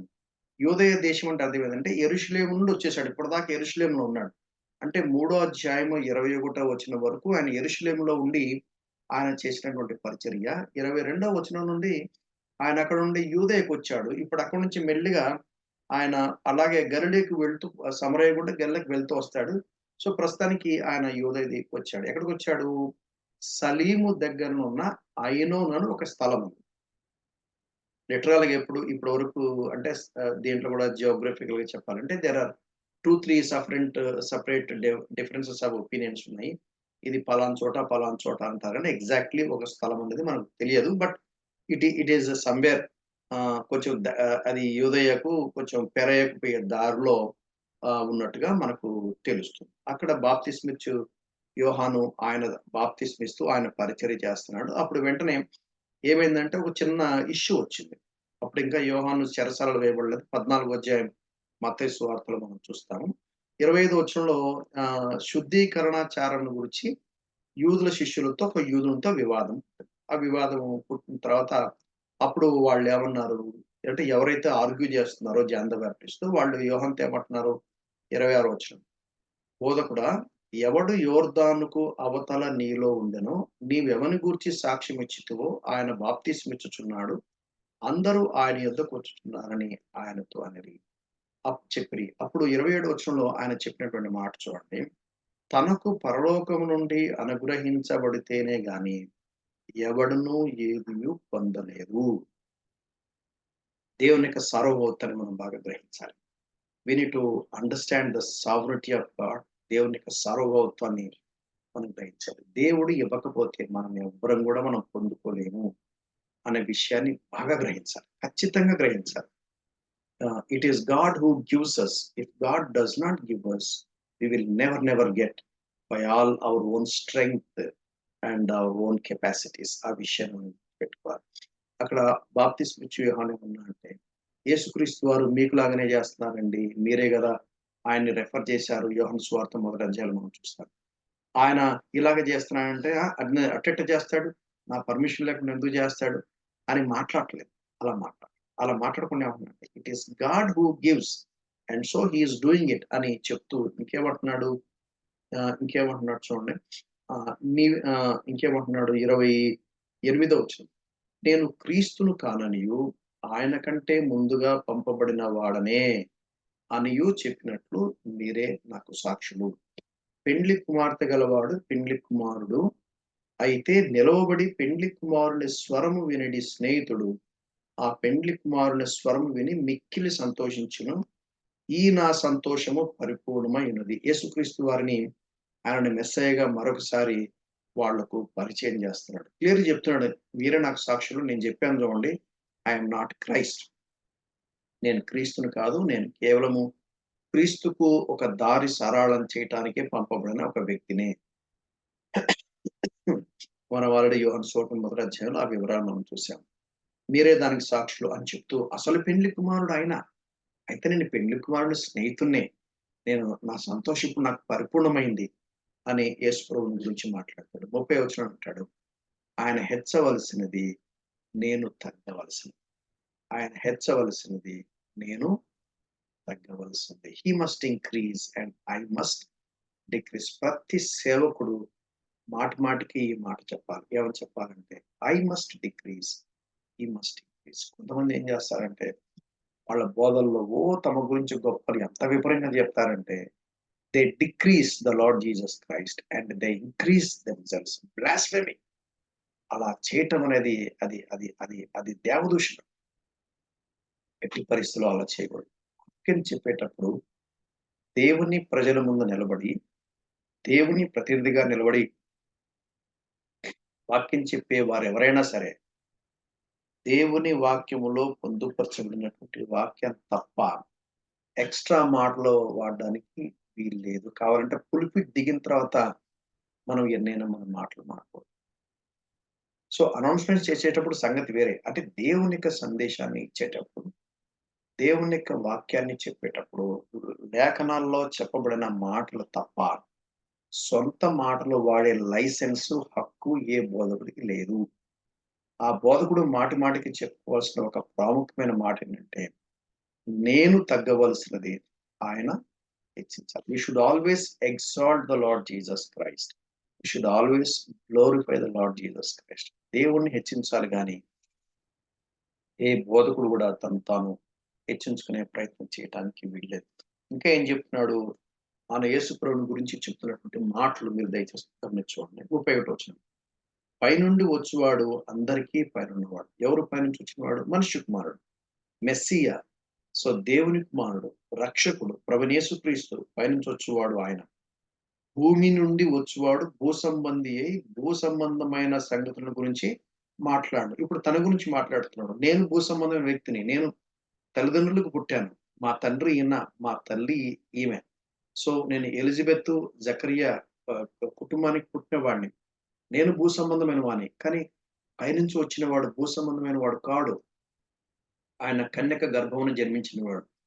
హి ఈస్ డిఫరెంట్ అని యేసుక్రీస్తుని గురించి మాట్లాడుతున్నాడు. పైనుండి వచ్చిన వాడు అందరికీ పైనున్నవాడు. సో, నేను పైనున్నవాడిని కాను. నేను పైనున్నవాడిని కాను. భూమి మీద నుండి వచ్చేవాడు భూ సంబంధియే. భూ సంబంధమైన నేను భూమి మీద నుంచి వచ్చాను. కాబట్టి నేను భూ సంబంధంగా మాట్లాడతాను. అయితే దేవుడు నాకు పైనుండి వచ్చినవాడు ఆయన నాకు ఏదిస్తే అది నేను చెప్తాను. మిగిలినవన్నీ నేను మీకులాగానే నేను భూమి మీద వచ్చేవాడిని కాబట్టి అలాగే నా మాటలుంటాయి. పరలోకం నుంచి వచ్చేవాడు అందరికీ పైగా ఉండి, తాను కన్న వాటిని గూర్చియు, విన్న వాటిని గూర్చియు సాక్ష్యం ఇచ్చును. ఆయన సాక్ష్యము ఎవడును అంగీకరింపడు. అంటే ఆల్రెడీ యేసుక్రీస్తు వారు మాట్లాడుతున్న మాటలు ఎక్కువ మంది అంగీకరించట్లేదని దీన్ని బట్టి మనకు అర్థమైపోతుంది. ఇట్ ఈస్ ఆల్సో ట్రూ అండి. ఇప్పటికి కూడా దేవుని వాక్యాన్ని హెవెన్ నుండి కిందికి తీసుకొచ్చిన సందేశాన్ని ఇస్తే ఎంతమంది చూస్తారండి? ఎంతమంది వింటున్నారు? వినరు. నెలలో ఎక్స్‌క్యూజ్ మీ ఒక్క నిమిషం.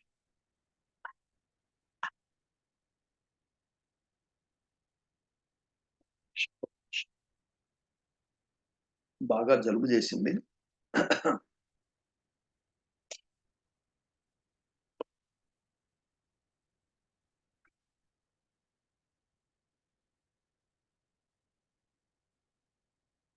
ఓకే. యేసు ప్రభువు గురించి మాట్లాడుతూ ఆయన సాక్ష్యము అంగీకరించిన వాడు దేవుడు సత్యవంతుడను మాటకు ముద్ర వేసి ఉన్నాడు. అంటే దేవుడు తన కుమారుడైన యేసుక్రీస్తును పంపించాడు అని అనటానికి ఆయన చెప్పిన మాటలు, ఆయన చేసిన క్రియలు. సో, ముద్ర వేసి ఉన్నాడు అంటే కన్ఫర్మ్ చేస్తున్నాడు. So, God is confirming that this is my beloved son. ఈయనను నేనే పంపించాను. So, you please accept him. You please do what he says. You please obey him.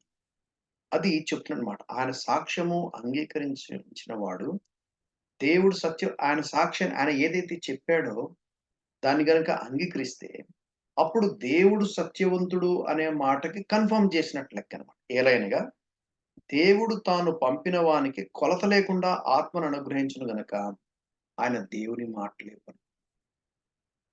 యేసుక్రీస్తు వారు ఎంత సూపర్ మోడల్ అంటే ప్రతి ఒక్కరికి for all generations for both males and females of any age group యేసుక్రీస్తు ఇస్ అ పర్ఫెక్ట్ మోడల్.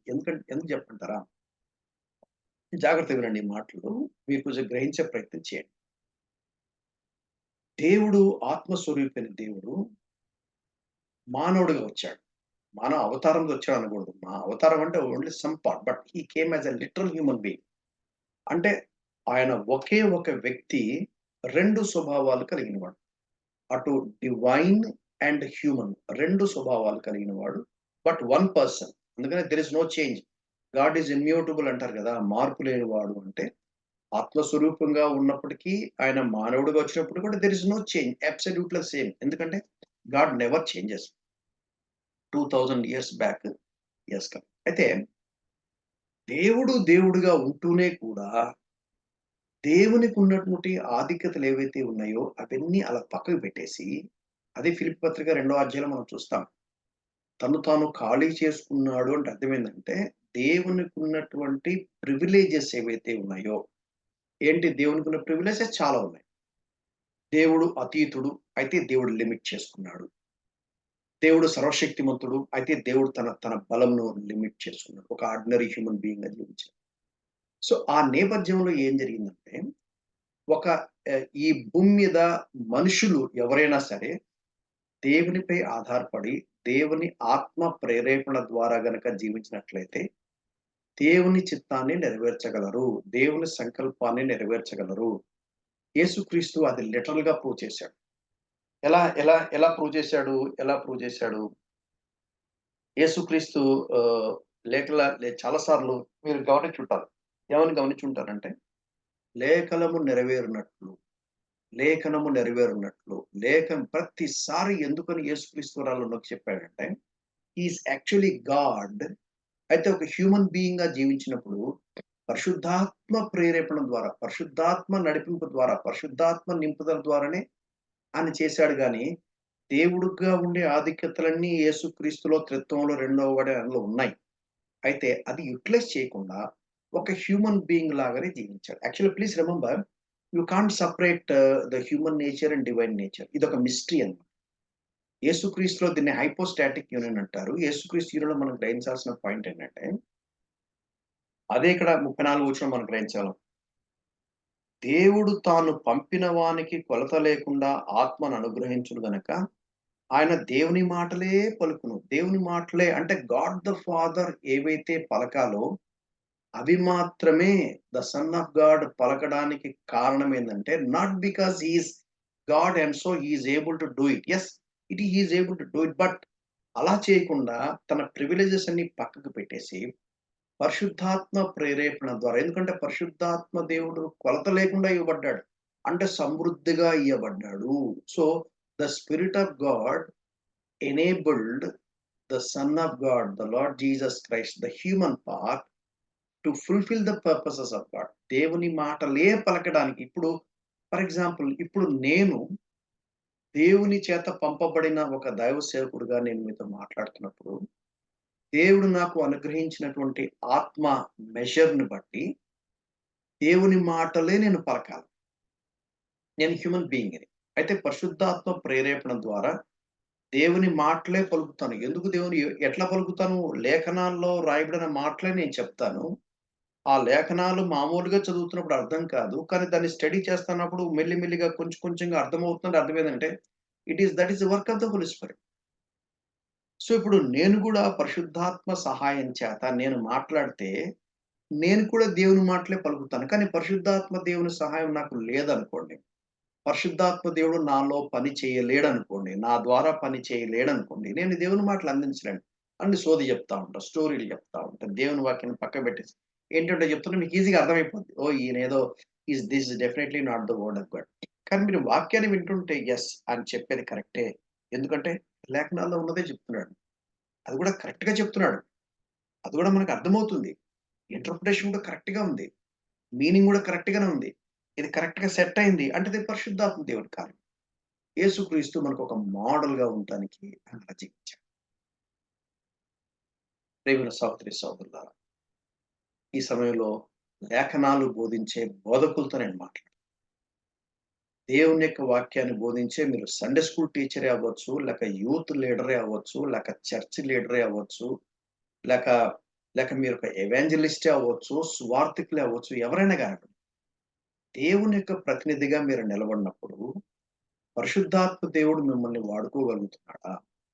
పరిశుద్ధాత్మ దేవుడు మీ ద్వారా దేవుని మాటలే పలకడానికి సాధ్యమవుతుందా? అది గదా మనం అప్లై చేసుకోవాల్సింది. లేఖనాలు మనం స్టడీ చేసేటప్పుడు, లేఖనాలను మనం అనలైజ్ చేస్తాము, ఇంటర్ప్రిట్ చేస్తాము, అప్లై చేస్తాము. 3 పనులవ్వాలి. సో, అప్లికేషన్ పాయింట్ ఆఫ్ లేకుంటే మన స్టడీ ఎందుకు దండగ? మనం ఏదో తెలివితేటలు పెంచుకోవడానికి చేస్తామన్నాం. That's not the point. Application point of వ్యూకొచ్చినప్పుడు ఆ! మరలా చదువుతాను చూడండి. దేవుడు తాను పంపిన వానికి కొలత లేకుండా ఆత్మను అనుగ్రహించును గనక, ఆయన దేవుని మాటలే పలుకును. దేవుని మాటలే పలుకును. పరిశుద్ధాత్మ దేవుడు నాలో, నా ద్వారా దేవుని మాటలే పలికించే విధంగా నేను గనక పరిచర్య చేయగలిగితే ఎంతోమంది బ్లెస్ అవుతారు దేవునికి. 35, 36 వచనాలు. తండ్రి కుమారుని ప్రేమించుచున్నాడు గనక ఆయన చేతికి సమస్తమును అప్పగించి ఉన్నాడు. కుమారుని యందు విశ్వాసముంచువాడే నిత్యజీవము గలవాడు. కుమారునికి విధేయుడు కానివాడు జీవముచ్చోడు గాని దేవుని ఉగ్రత వాని మీద నిలిచింది. మరలా అపోస్తలుడైన యోహాను మనకు జ్ఞాపకం చేస్తాడు. ఏమని జ్ఞాపకం చేస్తున్నాడు? ఎవరైతే కుమారుని యందు అంటే ప్రభువైన యేసుక్రీస్తు నందు విశ్వాసం ఉంచుతాడో వాడే నిత్య జీవం గలవాడు. అది కదా యోహాను 3:16 రాయబడింది. యేసుక్రీస్తు వారు ఈ లోకానికి వచ్చింది అందుకు. ఆయన సెలవులో మరణించింది అందుకు. ఆయన మరణించి మృత్యుంజయుడి తిరిగి లేచింది అందుకు. ఇప్పుడు తిరిగి ఆయన మన హృదయాల్లో పరిశుద్ధాత్మ ద్వారా కార్యం చేస్తాడు. ఎప్పుడు విశ్వాసం ఉంచినప్పుడు. ఈ విశ్వాసం అనేది కూడా పరిశుద్ధాత్మ దేవుని కార్యం. ఈ విశ్వాసం అనేది కూడా దేవుడిచ్చే గిఫ్టే. విశ్వాసము ద్వారా మాత్రమే మనం నీతిమంతులుగా చేయబడతాం. అంతేగాని క్రియల ద్వారా కాదు. Not by works, by faith in Jesus Christ. By grace కృప ద్వారా క్రీస్తునందు విశ్వాసము ద్వారా మాత్రమే. ఈ మాటలు మీరు దయచేసి పెట్టుకోండి. ఇంకా ఎవరైతే ఇంత మటుకు ప్రభువైన యేసుక్రీస్తు నా రక్షకుడు, ఆయన మృత్యుంజయుడి తిరిగి లేచాడు, నా కోసం శిలువలో ప్రాణం పెట్టాడు అనే ట్రూత్‌ని గనుక మీ హృదయంలో విశ్వసించి, యేసు నా రక్షకుడు, ఆయన నా ప్రభువు అని ఎవరైతే అంగీకరిస్తారో, రోమాపత్రిక 10వ అధ్యాయం 9వ వచనంలో ఆ మాట రాయి. దేవుడు ఆయనను మృతులలో నుంచి లేపాడు అని హృదయమందు విశ్వసించాలి. రెండవది యేసు ప్రభువు అని నోటితో ఒప్పుకోవాలి. అప్పుడు వాడు రక్షించబడతాడు అని దేవుని వాక్యంలో రాయబడ్డాయి. ఈ వాక్యాన్ని వింటున్నప్పుడు మీలో ఈ కన్విక్షన్స్ గనుక కలుగుతున్నట్లయితే మీరు ఇప్పుడే ప్రభువైన యేసుక్రీస్తును రక్షకుడుగా, ప్రభువుగా మీరు స్వీకరించాలని నేను మనవి చేస్తున్నాను. ఒకవేళ మీరు గనక పరిశుద్ధాత్మ దేవుడు మిమ్మల్ని ఆహ్వానిస్తున్నప్పుడు, పరిశుద్ధాత్మ దేవుడు మీ హృదయాన్ని మెత్తన చేస్తున్నప్పుడు, పరిశుద్ధాత్మ దేవుడు మీలో కన్విక్షన్స్ కలుగజేస్తున్నప్పుడు, మీరు రెస్పాండ్ గనక అవ్వలేదనుకోండి, అంటే తృణీకరిస్తున్నారని అర్థం. దేవుని ఉగ్రత మీ మీద ఉంటుంది అని దేవుని యొక్క వాక్యం చెప్తుంది. 4వ అధ్యాయం మొదటి నుంచి చివరి దాకా గనక మనం చూసినట్లయితే, ఇక్కడ యేసుక్రీస్తు సమరయ స్త్రీతో చేస్తున్నటువంటి సంభాషణ గురించినటువంటి వివరణ మనం చూడగలం. 4వ అధ్యాయం. యోహాను కంటే యేసు ఎక్కువ మందిని శిష్యులుగా చేసుకొని వారికి బాప్తిసమిచ్చుచున్న సంగతి పరిచయులు వినినప్పుడు వినిరని ప్రభువునకు తెలిసినప్పుడు ఆయన యూదయ దేశం విడిచి గలిలయకు తిరిగి వెళ్ళెను. అయినను యేసే బాప్తిసం ఇయ్యలేదు గాని ఆయన శిష్యులు ఇచ్చుచుండరి. ఇక్కడ యాక్చువల్లీ ఏం జరిగిందంటే, ఇది మనకు లూకా సువార్త 4వ అధ్యాయంలో ఆ మాటలు చూస్తాం. ఏమైందంటే, యేసుక్రీస్తును వాళ్ళు తృణీకరించారు. యేసుక్రీస్తును వారు అంగీకరించలేదు. యేసుక్రీస్తును వారు సంహరిద్దామని ప్రయత్నం చేస్తున్నారు. యేసుక్రీస్తును చంపుదామని ప్రయత్నం చేస్తున్నారు. అంటే they want to put Jesus Christ as a premature death. యేసుక్రీస్తు ఎందుకు వచ్చాడు భూమి మీదకి? ఆయనకున్నటువంటి మిషన్ ఏంటంటే, సిలువలో ఆయన లోక పాపములను మోసుకొని దేవుని గొర్రెపిల్ల వలె వధించబడాలి. అది యాక్చువల్‌గా ఆయనకున్న మిషన్. అయితే దానికి ముందుగానే ఆయన్ని సంహరిద్దామని ప్రయత్నం చేస్తున్నాడు. యేసుప్రభు ఏం చేస్తాడంటే, అక్కడి నుంచి వెళ్ళిపోతున్నాడు. ఎక్కడికి వెళ్తున్నాడు? గలిలయ దేశానికి వెళ్తున్నాడు. అందుకనే ఆయన యాక్చువల్‌గా యెరూషలేములో, యూదయలో ఎక్కువ కాలం ఆయన ఉండలేదు. ఎక్కువ కాలం ఆయన గలిలయలో ఉన్నట్టుగా మనకు అర్థమైంది. 4 వచనం. ఆయన సమరయ మార్గమున వెళ్ళవలసి వచ్చెను గనక, వెళ్ళవలసి వచ్చెను గనక అన్న మాట చూడండి. ఇందాకనే మనం అనుకున్నాం. త్రిత్వములోని రెండవ వ్యక్తి అయినటువంటి యేసుక్రీస్తు పరిశుద్ధాత్మ ప్రేరేపణ ద్వారా లేఖనములు నెరవేర్చాలి. అది ఆయన యొక్క కమిట్మెంట్. నేను కూడా ఈ వాక్యం విన్నప్పుడల్లా నాకు కూడా ఇలాగే అనిపిస్తుంది. నేను ఎలా అనుకుంటానంటే, యేసు ప్రభువు అంతా ఆ లెవెల్‌లో నేను నా వల్ల అవుతదో నాకు తెలీదు గానీ, నా ఆశ ఏమిటి అంటే, జగత్తు పునాది వేయబడక మునుపే క్రీస్తులో దేవుడు నన్ను ఏర్పాటు చేసుకున్నాడని ఎఫెసీ పత్రిక మొదటి అధ్యాయంలో మనకు తెలుసు. రెండో అధ్యాయం రెండవదిగా మనం గ్రహించాల్సిందంటే, దేవుని యొక్క సార్వభౌమత్వంలో ఆయన నా కొరకే ఒక ప్రణాళిక కలిగి ఉన్నాడు. జగత్తు పునాది వేయబడక మునుపే నా కొరకే ఒక ప్రణాళిక ఏర్పాటు చేశాడంటే, ఆ ప్రణాళిక ఏమైనదో ఆ చొప్పున నేను జీవించాలి. ఎగ్జాక్ట్‌లీ స్టెప్ బై స్టెప్ యేసుక్రీస్తు వారు ఏ విధంగా లేఖనములు నెరవేర్చాలి అని ఒక్కొక్క స్టెప్‌లో ఏ విధంగా ఆయన లేఖనాన్ని అనుసరించి జీవించాడో పరిశుద్ధాత్మ ప్రేరణ ద్వారా నేను కూడా నేనేమనుకుంటానంటే నా కొరకై దేవుడు ఏ ప్రణాళిక కలిగి ఉన్నాడో, ఎటువంటి క్వెషన్స్ వేయకుండా, ఎటువంటి డౌట్ పడకుండా సంపూర్ణంగా పరిశుద్ధాత్మ దేవునిపై ఆధారపడి, ఆ దేవునికి నడిపింపు చొప్పునే నేను నడుచుకోవాలని నేను కూడా ఆశపడతా ఉంటా. ఆయన సమరయ మార్గంలో వెళ్ళవలసొచ్చింది. That was the plan of God. ఎందుకంటే యూదులు సమరయలు గుండా వెళ్ళరు. యూదులు ఏం చేస్తారంటే అలా చుట్టూ తిరుక్కొని పోతారు. ఎందుకు అలా జరిగిందంటే, మీకు దానికి వెనక చిన్న చరిత్ర ఉంది. మీకు జస్ట్ క్లుప్తంగా కొన్ని మాటలు చెప్పేస్తాను.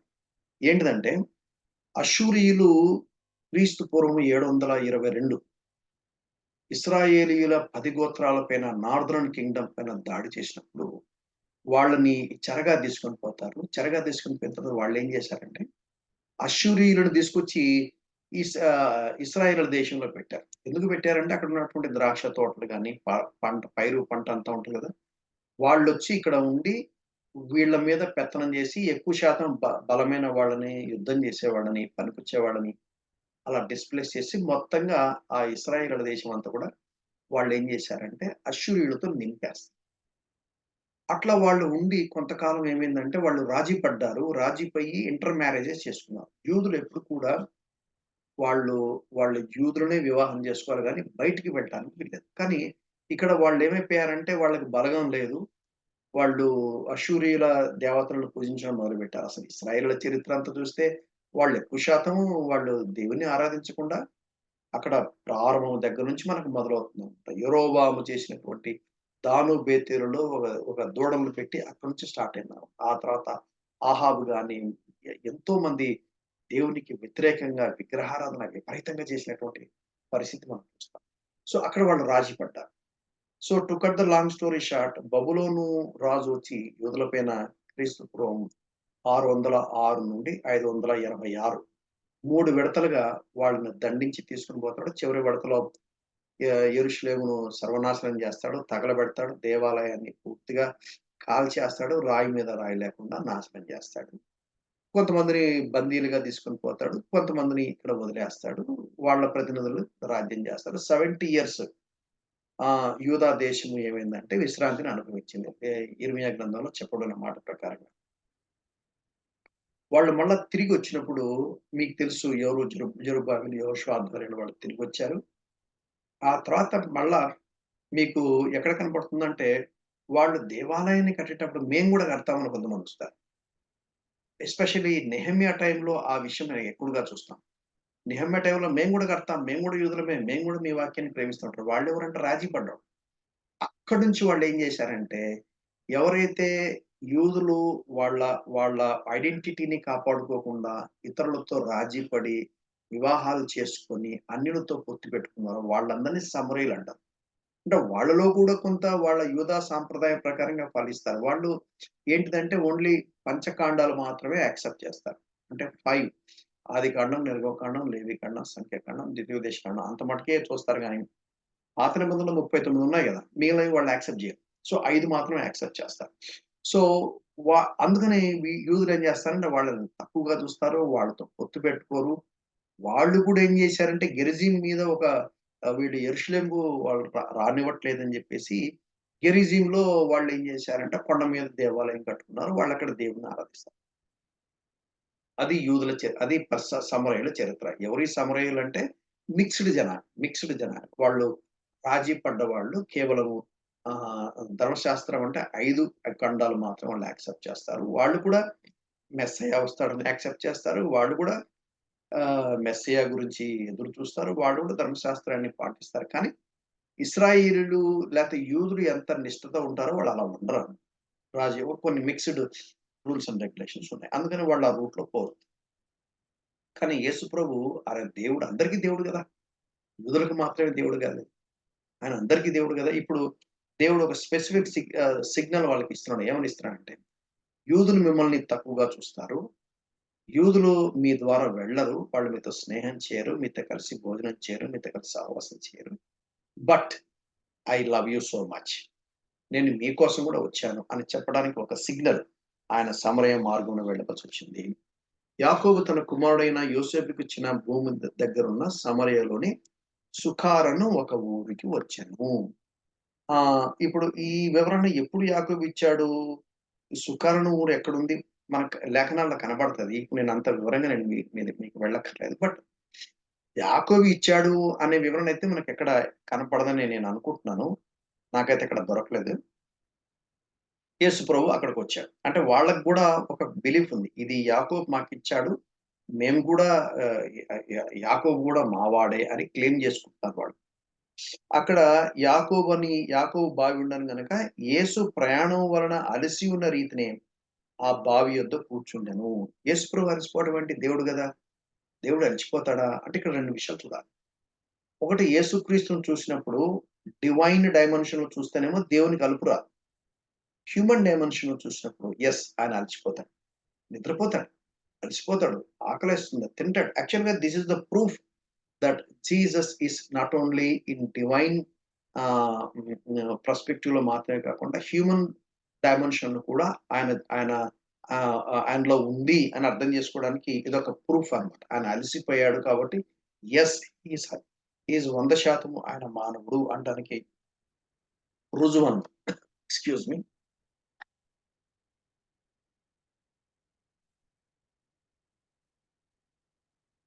ఆయన 100% దేవుడు. అలాగే 100% మానవుడు. ఆయన నిజంగా దేవుడు. ఆయన నిజంగా మానవుడు అనటానికి ఇదొక రుజువు. ఆయన యేసు ప్రయాణం వలన అలసిన రీతిని మీరు చూడండి. ఆయన దేవుడు గదా! అలసిపోకుండా చేసుకోలేగలడా? చేయగలడు. అయితే చేయలేదు. హ్యూమన్‌గానే జీవించాడు. అది మనం గ్రహించాలి. అందుకే ఆయన మనం ఎటువంటి శోధన గుండా వెళ్ళామో, ఆ శోధనలన్నీ కూడా వెళ్ళాడు. అయితే పాపం లేని వాడుగా ఉన్నాడని హెబ్రీ పత్రిక 4 అధ్యాయంలో మనం చూడగలం. సో, మనలాగానే ఆయన అలిసిపోయాడు. మనలాగానే ఆయన ఆకలిగొన్నాడు. మనలాగానే నిద్రపోయాడు. మనలాగానే శోధించబడ్డాడు. అందుకని మనల్ని సులభంగా అర్థం చేసుకోగలడు. మనం ప్రార్థనలో దేవుని దగ్గరికెళ్ళినప్పుడు హి కెన్ అండర్‌స్టాండ్ అస్. ఎందుకంటే he lived as human being. He knows our framework. అసలు బైబిల్‌లో ఒక మాట భలే నాకు సంతోషాన్నిస్తుంది. మనము ఆహ్, ఆహ్, మంటిని పోలి ఉన్నామని అని ఎరిగినాడు. సామ్ నంబర్ 103లో రాయబడింది. మనం మంటిని పోలి ఉన్నామని ఆయన ఎరిగున్నాడు. That gives me courage. That gives me comfort. Yes. He understands me. నేనెంత బలహీనుడనో అర్థం చేసుకున్నాడు. ఆయన అలసిపోయాడు. ఆ బావి దగ్గర కూర్చున్నాడు. ఇంచుమించు 12 గంటలాయెను. 12:00 అయింది. సమరయ స్త్రీ ఒకతి నీళ్లు చేదుకొనుటకు అక్కడికి రాగా, యేసు నాకు దాహమేమని ఆమెను అడిగాను. అంటే యేసు ప్రభువుకి కూడా దాహమేసింది. ఎందుకంటే హ్యూమన్ డైమెన్షన్‌లో మనకులాగానే జీవించాడు. ఆయన మనకులాగానే దాహమైంది. నీళ్ళిమ్మని అడిగాడు. యాక్చువల్‌గా యేసుక్రీస్తు ఆయన రబ్బీ. ఆయన బోధకుడు. ఎస్పెషల్లీ జూయిష్ రబ్బీ జెంటైల్ స్త్రీస్‌తో ఎక్కువ మాట్లాడు. పర్టిక్యులర్‌లీ సమరిటన్ వుమన్‌తో అసలే మాట్లాడడు. క్వెషనే లేదు. అసలు ఎట్టి పరిస్థితిలో మామూలు యూదులే మాట్లాడరు. పర్టిక్యులర్‌లీ రబ్బీస్ అంటే వాళ్ళు స్పెషల్ ప్రొఫైల్ పీపుల్. అయితే ఇప్పుడు యేసుప్రభు ఏమన్నాడంటే ఆమెను నీళ్ళు అడిగాడు. చూడండి 4 అధ్యాయంలో సమరయ స్త్రీతో యేసుప్రభు మాట్లాడుతున్నప్పుడు ఒక వ్యక్తికి సువార్త ఎలా చెప్పాలి అనేది చాలా స్పెసిఫిక్‌గా మనకు అర్థమవుతుంది. ఆ ఒక్క పార్ట్ చెప్పేసి నేను ఇవాళ క్లాస్ ముగిద్దాం. నెక్స్ట్ వీక్ దాన్ని మళ్ళా కంటిన్యూ చేద్దాం. మొట్టమొదట టాపిక్ రైజ్ చేసిందెవరు? యేసుక్రీస్తే. Not the lady. ఆయన 12:00 రావడం ఏంటి? మామూలుగా లేడీస్ ఏం చేస్తారు? వాళ్ళు గుంపులు గుంపులు వస్తారు. వాళ్ళెప్పుడు సింగిల్‌గా రారు. ఎందుకంటే బావి అనేది ఊర్లో ఉండదు. కొంచెం దూరం ఉంటది. ఇప్పుడంటే ఎక్కడ పడితే అక్కడ వచ్చాయి. ఒకప్పుడు బావులు అలా ఉండేవి కాదు కదా! దూరం ఉండేవి. కొంచెం దూరం పెట్టాలి. బాగా లోతైన బావే. ఎక్కడ ఎండిపోయినా అక్కడ ఎండిపోదు. సో, ఆహ్, అంత దూరము రావడానికి ఎప్పుడు కూడా ఏం చేస్తారంటే వాళ్ళు ఫ్రెండ్స్ అంతా కలిసొస్తారు. ఫ్యామిలీ మెంబర్స్, ఫ్రెండ్స్ కలిసొస్తారు. కానీ ఇక్కడ ఈమె ఒక్కతే వచ్చింది. అది కూడా మధ్యాహ్నం వచ్చింది. It speaks volumes. It speaks volumes. మనం అర్థం చేసుకోవాలి. ఎందుకు అనేది మనకు తర్వాత అర్థమవుతుంది. అంటే మీకు స్టోరీ తెలుసు కాబట్టి మీకు తెలుసనుకోండి. బట్ స్టిల్ టెక్స్ట్ ప్రకారంగా నేనెళ్తాను. సమరయ స్త్రీ ఒకతే నీళ్లు చేదుకొనుటకు అక్కడికి రాగా, యేసు నాకు దాహమునకిమ్మని ఆమెనడిగాను. యేసు ప్రభువే ఫస్ట్ కన్వర్జేషన్ రైజ్ చేశాడు. నాకు దాహమునకివ్వని అడిగాడు. That is verse 7. ఆయన శిష్యులు ఆహారం కొనుటకు ఊర్లోనికెళ్ళిన్నారు. కాబట్టి ఇప్పుడు యేసు ప్రభు ఒక్కడే ఉన్నాడు. యేసు ప్రభు ఒక్కడే. 9వ వచనం. ఆ సమరయ స్త్రీ, యూదుడవైన నీవు సమరయ స్త్రీనైన నన్ను దాహంనకిమ్మని ఏలడుగుతున్నావు అని ఆయనతో అంది. ఫస్ట్ ఆఫ్ ఆల్ ఆమెకు క్వెషన్ వచ్చింది. అదేంటి? నువ్వు యూదుడు గదా! అంటే ఆయన డ్రెస్సు, ఆయన మేకప్పు ఈజీగా అట్టే తెలిసిపోతుంది. నీవు యూదుడవు, నువ్వు నన్నడుగుతున్నావేంటి? యూదులు అడగరు. షీ ఈస్ యాక్చువల్లీ సర్ప్రైజ్డ్ అన్నమాట. నాకు దాహానికి ఇవ్వండి అని అడిగినప్పుడు ఇమ్మీడియేట్‌గా ఇస్తాను, ఇవ్వను అని రాకుండా వెంటనే "నువ్వు యూదుడు గదా! నువ్వు నన్నడగటమేంటి?" అని వెంటనే ప్రశ్నేసింది. That is the question. Okay. ఇప్పుడు యేసుప్రభు దానికి సమాధానం ఏమని చెప్తున్నాడు? ఏమని చెప్తున్నాడు? 9వ వచనం. ఆ సమరయ స్త్రీ, యూదుడవైన నీవు సమరయ స్త్రీనైన నన్ను దాహమునకిమ్మని ఎలాగ అడుగుచున్నావని ఆయనతో అనెను. ఏలయనగా యూదులు సమరయులతో సాంగత్యం చేయరు. ఈయన కొంచెం ఎక్స్‌ప్లెయిన్ చేస్తున్నాడు. ఎందుకు ఆ స్త్రీ అలా అనిందంటే, ఆ స్త్రీకి తెలుసు సాంగత్యం చేయరు. మళ్ళా నీవేంటి ఇట్లా అడుగుతున్నావని ఆశ్చర్యపోయి అడుగుతుందన్నమాట. అప్పుడు 10వ వచనంలో యేసుప్రభు ఇచ్చినటువంటి జవాబు చూడు. అందుకు యేసు, నీవు దేవుని వరమును నాకు దాహమునకిమ్మని నిన్ను అడుగువాడెవడో అదియు ఎరిగి ఉంటే నీవు ఆయనను అడుగుదువు. ఆయన నీకు జీవజలం ఇచ్చునని ఆమెతో చెప్పాను. ఇమ్మీడియేట్‌గా డైరెక్ట్‌గా గాస్పెల్ చెప్పేస్తున్నాడు. సెకండ్ వర్స్‌లో ఏమన్నాడు? నీవు దేవుని వరము ద గిఫ్ట్ ఆఫ్ గాడ్ దేవుడిచ్చే వరం ఏంటో అది దట్ ఈస్ నంబర్ 1. రెండోదేంటంటే నిన్ను అడుగుచున్నాడు. ఏమని అడుగుతున్నాడు? నాకు దాహమునకిమ్మని నిన్ను ఎవరు అడుగుతున్నాడో అది ఎరిగింటే. అసలు నువ్వు నన్ను ఒక యూదుడుగా మాత్రమే చూసావు గదా! ఇప్పుడు ఫస్ట్ స్టెప్‌లో ఆయన యూదుడుగా రికగ్నైజ్ చేసింది. ఎందుకంటే ది అటైర్ లేక మేకప్ లేక కాస్ట్యూమ్ తను వేసుకున్నటువంటి డ్రెస్‌ని బట్టి యూదుడని గుర్తుపడింది. యేసుప్రభు ఏమన్నాడంటే, "నువ్వు నన్ను ఒక యూదుడుగా మాత్రమే చూసావు గానీ, అసలు యాక్చువల్‌గా నేనెవరో నువ్వు ఎరిగుంటే, నేనెవరో నువ్వెరిగుంటే, నేనిచ్చే దేవుని వరం ఎరిగుంటే, ఆ వరమైన జీవజలాన్ని నువ్వు అడిగుండేదానివి. నేను నిన్ను అడగడం గాదు. నువ్వే నన్ను అడిగుండేదానివని" ఎంత బ్యూటిఫుల్‌గా ఎక్స్‌ప్లెయిన్ వన్ స్టేట్‌మెంట్‌లో అస్సలు స్వార్థంతో వచ్చేసింది. Let me repeat. నన్ను ఒక యూదునిగానే చూసావు గదా! నన్ను యూదునిగా కాకుండా, నేను ఎవరో అని గనక నీకు తెలిస్తే, అప్పుడు నేను దేవుని వరాన్ని నీకిస్తానని, ఆ దేవుని వరం ఏదో కాదు జీవజలాన్ని ఇస్తాను అని నీకు అర్థమవుద్ది గాబట్టి, నువ్వే నన్ను జీవజలం ఇవ్వని అడుగుతావని అంది. మీకు అర్థమవుతుందా పాయింట్? Let me repeat. నేనెవరినో నువ్వు తెలుసుకోవాలి. నేను నీకొక యూదుడిలాగా కనపడుతున్నాను. నేనెవరినో గనక నీకు అర్థమైతే, నేను దేవుని వరమును నీకివ్వగలను అని నీకు అర్థమవుతుంది. ఆ దేవుని వరం ఏదో కాదు అది జీవజలము. అప్పుడు నువ్వు నన్నడుగుతావు. అది గదా ఇక్కడ రాయబడిన వచనం. నీవు దేవుని వరమును నాకు దాహమునకిమ్మని నిన్నడుగుచున్న వాడెవడో అదియూ ఎరిగి ఉంటే, నీవు ఆయననడుగుదువు. ఆయన నీకు జీవజలం ఇచ్చును. మరలా ఎక్స్‌ప్లెయిన్ చేస్తున్నాను. That is how we need to expand and understand the verse. నన్ను ఒక యూదుడుగా నువ్వు గ్రహించావు. కానీ నేనెవరినో అది గనక నీవు ఎరిగి ఉంటే, నేను ఆ దేవుని వరాన్ని నీకిస్తాను. ఆ దేవుని వరం ఏదో కాదు జీవజలం నీకిస్తాను. కాబట్టి నువ్వే నన్ను అడుగుతావు. నేను నిన్ను అడిగి నువ్వు నాకు నీళ్ళు ఇవ్వటం కాదు. నువ్వే నన్ను జీవజలాన్ని అడుగుతావు. నేను నిన్ను అడిగిందేమో మామూలు నీళ్ళు అడిగాను. కానీ నీవు నన్ను జీవజలాన్ని ఇవ్వమని అడుగుతావు. ఎందుకంటే ఆ జీవజలం అనేది దేవుని వరము. అది దేవుడు మాత్రమే ఇస్తాడు. నేనెవరినో నీకు అర్థం గావాలి. అప్పుడు నువ్వేం జేస్తావంటే ఆ వరము నాకివ్వు అని నీవు నన్ను ఆ జీవజలాన్ని అడుగుతావు అని యేసుప్రభు ఎక్స్‌ప్లెయిన్ జేశాడు. దానికి వెంటనే ఆమె ఇచ్చినటువంటి జవాబు చూడండి. ఆమె ఏం జవాబిచ్చింది? 11వ వచనం. అప్పుడు ఆ స్త్రీ, "అయ్యా! ఈ బావి లోతైనది, చేదుకొనుటకు నీకేమీయు లేదే? ఆ జీవజలము ఎలాగు నీకు దొరుకును?" ఇప్పుడు ఆమె ఇంకా స్పిరిచ్యువల్ సెన్స్‌లో ఆలోచించట్ల. ఇంకా ఫిజికల్ రెల్మ్‌లోనే ఉంది.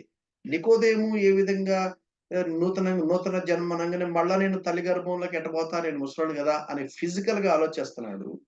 ఆయన నాన్ ఫిజికల్‌గా, స్పిరిచ్యువల్‌గా ఆలోచించలేకపోయాడు. మెల్లిగా డ్రైవ్ జేసి నికోదేముకు ఆ ట్రూత్ చెప్పాడు.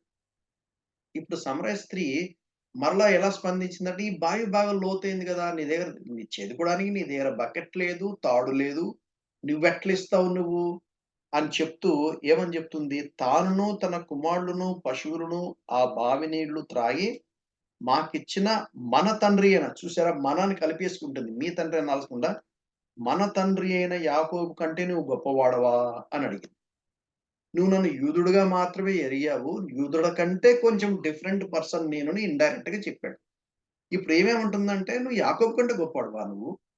నీ దగ్గర ఏమి లేదే. నువ్వేమో జీవజలం గురించి మాట్లాడుతున్నావు" అని ఈమేం చేసింది, కొంచెం మామూలుగా ఫిజికల్ సెన్స్‌లో మాట్లాడుతూ కొంచెం స్పిరిచ్యువల్‌గా యాకోబుని కనెక్ట్ చేయడానికి ట్రై చేసింది. "అయ్యా! ఈ బావి లోతనేది. చేదుకొనుటకు నీకేమీ లేదే. ఆ జీవజలము ఎలాగ నీకు దొరుకును? మన తండ్రి అయిన యాకోబు కంటే నువ్వు గొప్పోడివా?" అని అడిగింది. అప్పుడు యేసుప్రభు వెంటనే దానికిస్తున్నటువంటి జవాబు చూడండి. ఎంత బ్యూటిఫుల్‌గా ఆయన స్పందించాడంటే 13వ వచనం. అందుకు యేసు, "ఈ నీళ్లు త్రాగు ప్రతివాడు మరలా దప్పిగొనును. నేనిచ్చు నీళ్లు త్రాగువాడెప్పుడునూ దప్పిగొనడు. నేను వానికిచ్చెడు నీళ్లు నిత్య జీవమునకై వానిలో ఊరెడు నీటి బుగ్గగా ఉండునని" ఆమెతో చెప్పాను. Let me repeat. నేను నీకు నీళ్లిస్తాను. అయితే ఆ నీళ్లు ఎటువంటి నీళ్లు? జీవజలం అది. ఆ జీవజలం ఏం చేస్తుంది? మరలా దప్పిగొననీయకుండా చేస్తుంది. అంటే he is talking about spiritual hunger. ప్రతి ఒక్కరిలో కూడా ఈ స్పిరిచ్యువల్ హంగర్ అనేది ఉంటుంది. స్పిరిచ్యువల్ థర్స్ట్ ఉంటుందన్నమాట. ఈ స్పిరిచ్యువల్ హంగర్, ఈ స్పిరిచ్యువల్ థర్స్ట్ అనేది తీరేంత మట్టుకు కూడా ఈ ఎతుకుతా ఉంటారు. దొరకడానికి ఆ దేవుని గురించిన అన్వేషణ గానివ్వండి, దేవుని గురించినటువంటి ఆకాంక్ష గానివ్వండి, ఆ గ్యాప్స్ అనేవి అలాగే ఉండిపోతాయి. ఆ spiritual thirst and spiritual hunger అనేది ఎప్పుడు తీర్చబడదు. ఒక్క దేవుడిచ్చే జీవజలము, జీవాహారం ద్వారా మాత్రమే తీర్చబడతాయి. ఈ నీళ్లు త్రాగు ప్రతివాడు మరలా దప్పికుంటాడు. నేనిచ్చు నీళ్లు త్రాగువాడు దప్పిగొనడు. ఒక్కసారి గనక నేనిచ్చే జీవజలాన్ని గనక తాగితే, అసల ఆ తృప్తిగా నీకు ఆ క్వెస్ట్ ఆ థర్స్ట్ అనేది క్వెంచ్ అయిపోతుంది. నేను వాడికిచ్చు నీళ్లు నిత్య జీవము కలుగుటకై వానిలో ఊరెడు నీటి బుగ్గగా ఉండును. అంటే లోపల నుంచి స్ప్రింగ్స్ ఆఫ్ అంటే reverse of water will flow through in him. అంటే నేనిచ్చే నీళ్లు లోపల నుంచి అవి బయటికి పొర్లి పారే జీవజల నదిగా ఉంటుంది. నీటి బుగ్గగా ఉంటుంది. ఒక నది ఎప్పుడు ప్రారంభం నీటి బుగ్గ దగ్గర ప్రారంభమవుతుంది. అది ఫ్లో అవుతూనే ఉంటుంది కాబట్టి, ఆ ఫ్లోనే పెద్ద నదిగా అది తయారవుతుంది. అది వాడి లోపల నుంచి బయటకొస్తుందనమాట. నేనిచ్చేది ఆంతరంగికంగా ఇస్తాను. అది హృదయంలో ఉంటుంది. ఆ నిత్య జీవం అంటే ఇంకొక మాటలో చెప్పాలంటే, ఇంకొక విషయం చెప్పనివ్వండి. 2 విషయాలు. నీళ్ళు అన్నప్పుడల్లా 2 విషయాలు గుర్తుపెట్టుకోవాలి. ఒకటి, కడగటానికి వాడినప్పుడేమో దేవుని వాక్యం. తాగటానికి వాడినప్పుడేమో పరిశుద్ధాత్మ దేవుడు. Very clear. సింపుల్. రెండే 2. ఒకటి కడగడానికి వాడినప్పుడేమో ఎఫెసీ 5వ అధ్యాయంలో అక్కడ ఉదక జలము అని రాయబడింది. ఉదకం అంటే నీళ్ళు. అంటే నీళ్ళ చేత శుభ్రం చేస్తాడు. మచ్చ, మైల, డాగు లేకుండా సంఘాన్ని శుభ్రపరిచే దేవుని యొక్క వాక్యము. కడగడానికి వాడినప్పుడేమో నీళ్లను దేవుని వాక్యంతో పోల్చాలి. తాగటానికి వాడినప్పుడేమో పరిశుద్ధాత్మ చేత ఇక్కడ జీవజలము అంటే పరిశుద్ధాత్ముడు అని అర్థం. ఆ పరిశుద్ధాత్ముడు ఏం చేస్తాడు? నా దాహాన్ని తీరుస్తాడు. తీర్చడం మాత్రమే కాకుండా నీటి బుగ్గలాగా లోపల నుంచి బయటకొస్తాయి. ఈ నీళ్లు త్రాగు ప్రతివాడు మరలా దప్పికొనును. నేనిచ్చు నీళ్లు త్రాగువాడెప్పుడునూ దప్పికొనడు. నేను వానికిచ్చు నీళ్లు నిత్యజీవము కలుగుటకై వానిలో ఊరెడు బుగ్గగా ఉండును. అప్పుడు వెంటనే ఈమెమంటుంది చూసారా? 15వ వచనం. ఆ స్త్రీ ఆయనను చూసి, అయ్యా! నేను దప్పిగొనకుండునట్లు, చేదుకొనుటకింత దూరం రాకుండునట్లు, ఆ నీళ్లు నాకు దయచేయమని అడగగా, ఇప్పుడు ఈవిడ కొంచెం సందిగ్ధంగా ఉన్నట్టు అనిపించింది. ఎందుకంటే, ఆ నీళ్లు నాకివ్వు అని అక్కడికి ఆగిపోయుంటే సరిపోయిండు. అయితే ఇంకొంచెం యాడ్ చేసింది. ఏమని చెప్పింది? ఈ నీళ్లు చేదుకోవడానికి ఇంత దూరం రావడానికి అంటే ఇక్కడ కొంచెం కన్‌ఫ్యూజ్ అయ్యాను. అంటే ఇంకా పూర్తి క్లారిటీ రాలేదు. ఏంటి? ఆయన ఏ రకమైన నీళ్లు ఇస్తాడు అనేది ఆవిడకి ఇంకా పూర్తిగా క్లారిటీ రాలేదు. ఎందుకు రాలేదంటే, నేను దప్పిగొనకుండునట్లు, చేదుకొనడానికి ఇంత దూరం రాకుండునట్లు మళ్ళా ఈ బావి గురించి, ఈ నీళ్ళ గురించి ఆమె ఆలోచిస్తుందన్నమాట. కానీ ఈ నీళ్ళు అడిగింది. That's important. దేవుడు అది చూసాడు. ఏమని అంటే, ఎవడికి గావాలి ఈ నీళ్ళు? మాకు అక్కర్లేదు అంటే అక్కడికే స్టాప్ అయిపోయింది. కానీ ఈమె ఏం చేసిందంటే, ఐ వాంట్ దట్ వాటర్. నువ్వు ఏ నీళ్ళు ఇస్తానంటున్నావో అది నాకివ్వనింది.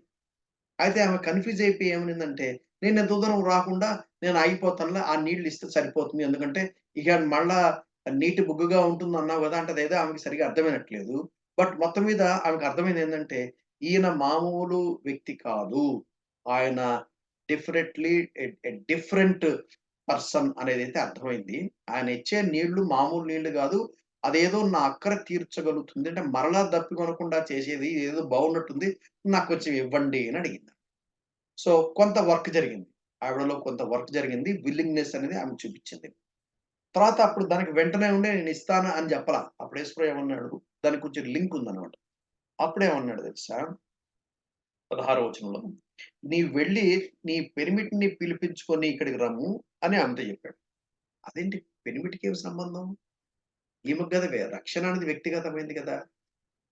నీవు ఆహ్, నీకు దాహమైందే నువ్వు నీళ్లు తాగు. మళ్ళీ పెనిమిటిని పిలుచుకురమ్మని ఎందుకు చెప్పాడు యేసుప్రభు? ఎందుకు చెప్పాడంటే దానికి చిన్న లింక్ ఉంది. ఎందుకు చెప్పాడంటే దానికి లింక్ ఉంది. ఏం లింక్ ఉంది? ఇప్పుడు ఎవరైనా సరే పరిశుద్ధాత్మ దేవుడు అనుగ్రహించబడాలంటే తన పాపములు ఒప్పుకోవాలి. తన పాపములు ఒప్పుకోవాలి. తన పాపములు విడిచిపెట్టాలి. ఒప్పుకోవడానికి పరిశుద్ధాత్మ దేవుడే సహాయం చేస్తాడు. విడిచిపెట్టడానికి పరిశుద్ధాత్మ దేవుడు సహాయం చేస్తాడు. ఓకే. ఈ విషయం మనకు అర్థం కావాలి. ఒప్పుకోవడానికి మన సొంత తెలివితేటల చేత మనం ఒప్పుకోలేము. విడిచిపెట్టడం మన సొంత తెలివితేటలతో విడిచిపెట్టలేము. పరిశుద్ధాత్మ దేవుడు కన్విక్షన్స్ కలుగజేసి, పరిశుద్ధాత్మ దేవుడు నడిపిస్తా ఉంటే, మనం లోబడతాం. మనం లోబడినప్పుడు ఇవి 2 దేవుని సార్వభౌమత్వం, మానవుని బాధ్యత 2 కలిసెళ్తాయి. ఇప్పుడు నీ పెనిమిటిని తీసుకొని రమ్మన్నప్పుడు, ఆమె ఏం చెప్పిందంటే, "నాకు పెనిమిటి లేడు." యాక్చువల్‌గా ఉన్నాడని చెప్పొచ్చా? అంటే ఆయనకేం అర్థమవుతుంది? ఇప్పుడు యాక్చువల్‌గా one person is living with her. ఆవిడతో ఒక వ్యక్తి సహజీవనం చేస్తున్నాడు. పెళ్లవ్వలేదు గానీ సహజీవనం చేస్తున్నాడు. ఈమేం చెప్పిండొచ్చంటే తెలీదు గాబట్టి నా పెనిమిటి ఇప్పుడేడొస్తాడు ఆయన పని పని మీద పోయినాడు. ఏదేదో 4 మాటలు చెప్పొచ్చు. కానీ ఆమేం చెప్పిందంటే యదార్థంగా మాటలు. నాకు పెనిమిటి లేడు అని చెప్పింది. ఇప్పుడు వెంటనే యేసుప్రభు దానికి స్పందనగా ఏమన్నాడు? 17వ వచనం. ఆ స్త్రీ నాకు పెనిమిటి లేడనగా యేసు ఆమెతో, నాకు పెనిమిటి లేడని నీవు చెప్పిన మాట సరియే. నీకు 5గురు పెనిమిట్లుండిరి. ఇప్పుడున్నవాడు నీ పెనిమిటిగాడు సత్యమే జెప్పావన్నాడు. దేవుడు కొంచెం ఆమెలోని అది పరిశుద్ధాత్మ దేవుడు ఏం చేస్తాడంటే, మనలోని పాపమును బట్టబయలు చేస్తాడు. So, it's actually discussion, kind of transition జరుగుతా ఉంది. డిస్కషన్ జరుగుతుంది. పరిశుద్ధాత్మ దేవుడు పని చేస్తా ఉన్నాడు. స్టెప్ బై స్టెప్ పని చేస్తున్నాడు. నాకు పెనిమిటి లేడు. యథార్థంగా ఒప్పుకుంది. ఎప్పుడు యేసుప్రభు ఏమన్నా అంటే, "నీకు పెనిమిటి లేదు నిజమే. ఇదివరకు 5గురు పెనిమిట్లుండ్రి. ఇప్పుడున్నవాడు నీ పెనిమిటి గాదు." యాక్చువల్‌గా she is not suppose to. 5గురు పెనిమిట్లున్నారంటే వాళ్ళు ఒకరి తర్వాత ఒకరు చనిపోయిన తర్వాత వివాహం చేసుకుందా? లేక విడాకులిచ్చిన తర్వాత మళ్ళా పెళ్లి చేసుకుందా? అది డిఫరెంట్ కేస్. అట్లా 5గురు పెనిమిట్లున్నా నో ఇష్యూ. ఎందుకు అంటే వాళ్ళు వివాహం వివాహం చేసుకోవడం జరిగింది. వివాహం చేసుకున్నారంటే ఒకరి తర్వాత ఒకరు చనిపోయిన తర్వాతే చేసుకున్నారా? లేకుంటే విడాకులిచ్చి చేసుకున్నారా? అవన్నీ మనకు రికార్డ్స్ లేవు. వాటి గురించినటువంటి చరిత్రకి ఉంటే గూడా, ఇప్పుడు వివాహం గాకుండా ఒక వ్యక్తితో సహజీవనం చేయడం మాత్రం అది ఖచ్చితంగా రాంగ్ అది. రాళ్ళతో కొట్టి చంపాల్సిందే ఆ స్త్రీని. అది అది పాపము. అది వ్యభిచారం. ఇప్పుడు యేసుప్రభు ఏం చెప్తున్నాడు? "నీవు వ్యభిచారంలో ఉన్నావు. నీకు జీవజలం కావాలి అని అడుగుతున్నావు గదా! నేను జీవజలం ఇవ్వాలంటే నీవు వ్యభిచారంలో ఉన్నావు గదా! నువ్వు పాపం చేస్తున్నావు గదా! నువ్వు పాపంలో కొనసాగుతున్నావు గదా! నీకెట్లా ఇవ్వాలి నీళ్ళు?" అన్న నేపథ్యంలో డిస్కషన్ జరుగుతా ఉంది. ఇప్పుడు వెంటనే ఆ స్త్రీ చెప్పినటువంటి మాట చూడండి. 19వ వచనం. అప్పుడు ఆ స్త్రీ, "అయ్యా! నీవు ప్రవక్తవని గ్రహించుచున్నాను." నువ్వు చెప్పేది అబద్ధము" అని వాదించట్లా. "నువ్వు ప్రవక్తవే. నీకర్థమైంది నేనెవరినో. Yes, I agree." ముందేమో యూదుడు అని అనింది. ఇప్పుడు మెల్లగా ఈ అవగాహన ఎక్కడి దాకొచ్చింది? ప్రవక్త అనే అవగాహనకొచ్చిందనమాట. "నీవు ప్రవక్తవని గ్రహించుచున్నాను" అని చెప్పి వెంటనే ఇప్పుడేం చేసిందంటే, ఆమె అక్కడి నుంచి డైలాగ్ షిఫ్ట్ చేసింది. ఏమని షిఫ్ట్ చేసింది? "మా పితరులు ఈ పర్వతమందు ఆరాధించిరి గాని, ఆరాధించవలసిన స్థలం యెరూషలేములోదని మీరు చెప్పుదురు" అని జెప్పింది. చెప్పుదురని ఆయనతో అనగా, ఇప్పుడు వర్షిప్ గురించి షిఫ్ట్ చేసింది. ఎందుకంటే ప్రవక్త గదా! ప్రవక్తకి అర్థమైపోయింది. చూడండి, ఈ స్త్రీ పాపంలో జీవిస్తున్నా గాని, ఈ స్త్రీకి ఎంత థియాలజీ తెలుసో చూడండి. ఎంత ట్రూత్, యాకోబు మా తండ్రి అయిన యాకోబు అని అంటాంది. మన తండ్రి అయిన యాకోబు అని అంటాంది. "నువ్వు యాకోబు కంటే గొప్పవాడివా" అంటుంది. ఇప్పుడు యేసు ప్రభు వారి కన్వర్జేషన్‌లో నీవు ప్రవక్తవని వెంటనే గుర్తించింది. గుర్తించి వెంటనే ఆరాధనకు షిఫ్ట్ చేసింది. ఏమంటుంది? "మా పితరులేమో ఇక్కడ ఆరాధించారు. కానీ మీరేమో యూదులు కాబట్టి మీరు యెరూషలేములో మీరు ఆరాధన స్థలం అక్కడ ఉంది" అని అంటారు. అప్పుడు యేసు ప్రభు చెప్తాడు మాటేంటంటే, యేసు ప్రభు చెప్తున్న మాటేంటంటే ఆహ్, ఆహ్, అమ్మ 21 వచనం. "అమ్మ, ఒక కాలం వచ్చుచున్నది. ఆ కాలమందు ఈ పర్వతం మీదనైనను, యెరూషలేములోనైనను మీరు తండ్రిని ఆరాధింపరు. నా మాట నమ్ముము. మీరు మీకు తెలియని దానిని ఆరాధించువారు. మేము మాకు తెలిసిన దానిని ఆరాధించువారము. రక్షణ యూదులలో నుండియే కలుగుచున్నది." ఇప్పుడు యేసు ప్రభు ఇంకొక ఇంకొక నెక్స్ట్ లెవెల్‌లో మాట్లాడతారు. ఒక కాలమొస్తుంది. ఒక టైమొస్తుంది. ఏ టైం అది? అంటే యేసుక్రీస్తు కల్వరి శిలువలో మరణించాలి. యేసుక్రీస్తు పునరుద్ధారుడై తిరిగి లేవి ఆరోహణుడవ్వాలి. పెంతెకొస్తు దినాన 50వ దినాన సంఘము ఆరంభించబడాలి. అప్పుడు గదా పరిశుద్ధాత్మ దేవుడు కార్యం జేసేది. ఓకే. అది ఫస్ట్ పాయింట్. రెండో పాయింట్ అంటే యాక్ట్స్ చాప్టర్ 1లో మనకర్థమైంది. మొదట యెరూషలేము, ఆ తర్వాత యూదయ, ఆ తర్వాత సమరయ, ఆ తర్వాత భూదిగంతం వరకు. అది మీరు నాకు సాక్షులుగా ఉంటారని రాయబడింది గదా! అంటే మొట్టమొదట యెరూషలేములో మొదలవ్వాలి. యెరూషలేము నుండి యూదయ అంతా కంటిన్యూ అవ్వాలి. యూదయ తర్వాత సమరయకి రావాలి. సమరయ తర్వాత గదా! అది భూదిగంతాలకు పోవాల్సింది. భూదిగంతంలో ఎక్కడి నుంచి స్టార్ట్ అయింది? అపోస్తలుడైన పౌలు ఆయన సువార్త దండయాత్రలో భూదిగంతంలోకి వెళ్ళింది. సో, 8దో అధ్యాయం వచ్చేటప్పటికి కొర్నేలు 10వ అధ్యాయంలో ఆయన అన్యుడనమాట. సో, కొర్నేలు దగ్గర అన్యులకు సువార్త వెళ్ళింది. తర్వాత 8దో అధ్యాయంలో సమరయులకు సువార్త వెళ్ళిందనమాట. సో, ఈ నేపథ్యంలో ఏమైందంటే అది ఏడీ 70 తర్వాత జరిగిందనమాట. ఒక కాలం వచ్చుచున్నది. అంటే ఏంటి? ఇప్పుడు ఇంకా యెరూషలేములో ఆరాధన చేస్తున్నారు. కానీ ఏడీ 70లో టైటస్ అనే చక్రవర్తి వచ్చి మొత్తం దేవాలయాన్ని సర్వనాశనం చేస్తాడు. అసలు దేవాలయం ఉండదు. ఒక కొత్త దేవాలయం ఏంటిది? సంఘము అనే ఆయన శరీరము దేవాలయంగా అవుతుంది. అది యాక్ట్స్ చాప్టర్ 2లో స్టార్ట్ అవుతుంది. ఎంత ట్రూత్ చెప్తున్నాడో చూడండి. ఒక కాలం వస్తుంది. అది ఏడీ 70 తర్వాత సువార్త మీ దగ్గరకొస్తుంది. కానీ యాక్ట్స్ చాప్టర్ 2లోనే యేసుక్రీస్తు పునరుద్ధానుడై తిరిగి లేచిన తర్వాత 50వ దినాన సంఘం ప్రారంభమవుతుంది. ఆ సంఘము మొట్టమొదటి యెరూషలేములోను, ఆ తర్వాత యూదయలోను, ఆ తర్వాత సమరయకొస్తుంది. ఆ తర్వాత అన్యులకు బూదిగంతంలోకి ఎళ్తుంది అని చెప్తూ, ఇప్పుడు ఒకప్పుడు యెరూషలేములో ఆరాధించమని ధర్మశాస్త్రంలో చెప్పింది నిజమే. కానీ దేవుడు ఆయన లోక పాపములు మోసుకొని పోవు దేవుని గొర్రెపిల్ల వలె సిలువలో చేసిన కార్యం ద్వారా అది ట్రాన్స్‌ఫార్మ్ అవుతుంది. ఆత్మతో, సత్యముతో ఆరాధిస్తారు అని ఆయన చెప్పడం జరిగింది. అప్పుడు ఏంటని ఈమెమనుందంటే, క్రీస్తు అనబడిన మెస్సయ్య వచ్చునని నేను ఎరుగుదును. ఆయన వచ్చినప్పుడు మాకు సమస్తము తెలియజేయును అన్నప్పుడు వెంటనే యేసుప్రభు ఏమన్నా అంటే, నేనే 26 వచనం. నీతో మాట్లాడుచున్న నేనే. నేనే అంటే యాక్చువల్‌గా ఎక్సోడస్‌లోని మాటను నాకు టైం అయింది కాబట్టి ఇవన్నీ నేను మీకు ఎక్స్‌ప్లెయిన్ చేయను. నేనే అని యేసుక్రీస్తు వారు సమరయ స్త్రీకు నేనే అంటే సెల్ఫ్ ఎగ్జిస్టింగ్ గాడ్, స్వయంభవుడు, కవెనెంట్ కీపింగ్ గాడ్. అంటే మోషేకు దేవుడు దర్శనమిచ్చినప్పుడు యహ్వే వైహెచ్‌డబ్ల్యూహెచ్ అది వితౌట్ వవెల్‌తో పలకడానికి రాదు. అక్కడ యెహోవా అంటే ఉన్నవాడు. ఐ యామ్ అనే అర్థమిచ్చే నేనే అని అక్కడ సమరయ స్త్రీకు యేసుక్రీస్తు వారు తను తాను బయలుపరుచుకోవడం అనేది మనం చూస్తాం. ఇవాళతో ఈ పాఠం ఇక్కడ ఆపేద్దాం. రేపు మరలా మీకు ఈ విషయాన్ని ఒకసారి జ్ఞాపకం చేసి, ఆ తర్వాత సమరయలో ఏం జరిగింది? ఎలా సువార్త ప్రకటించబడింది? సమరయ స్త్రీలో కలిగినటువంటి మార్పులు ఎలా కలిగాయని మనకు గుర్తించగలము అనే విషయాన్ని మనం గ్రహించడానికి దేవుని చిత్తమైతే నెక్స్ట్ వీక్ మనం ప్రయత్నం చేద్దాం. తలలు వంచండి, కళ్ళు మూసుకోండి, ప్రార్థన చేసుకోండి.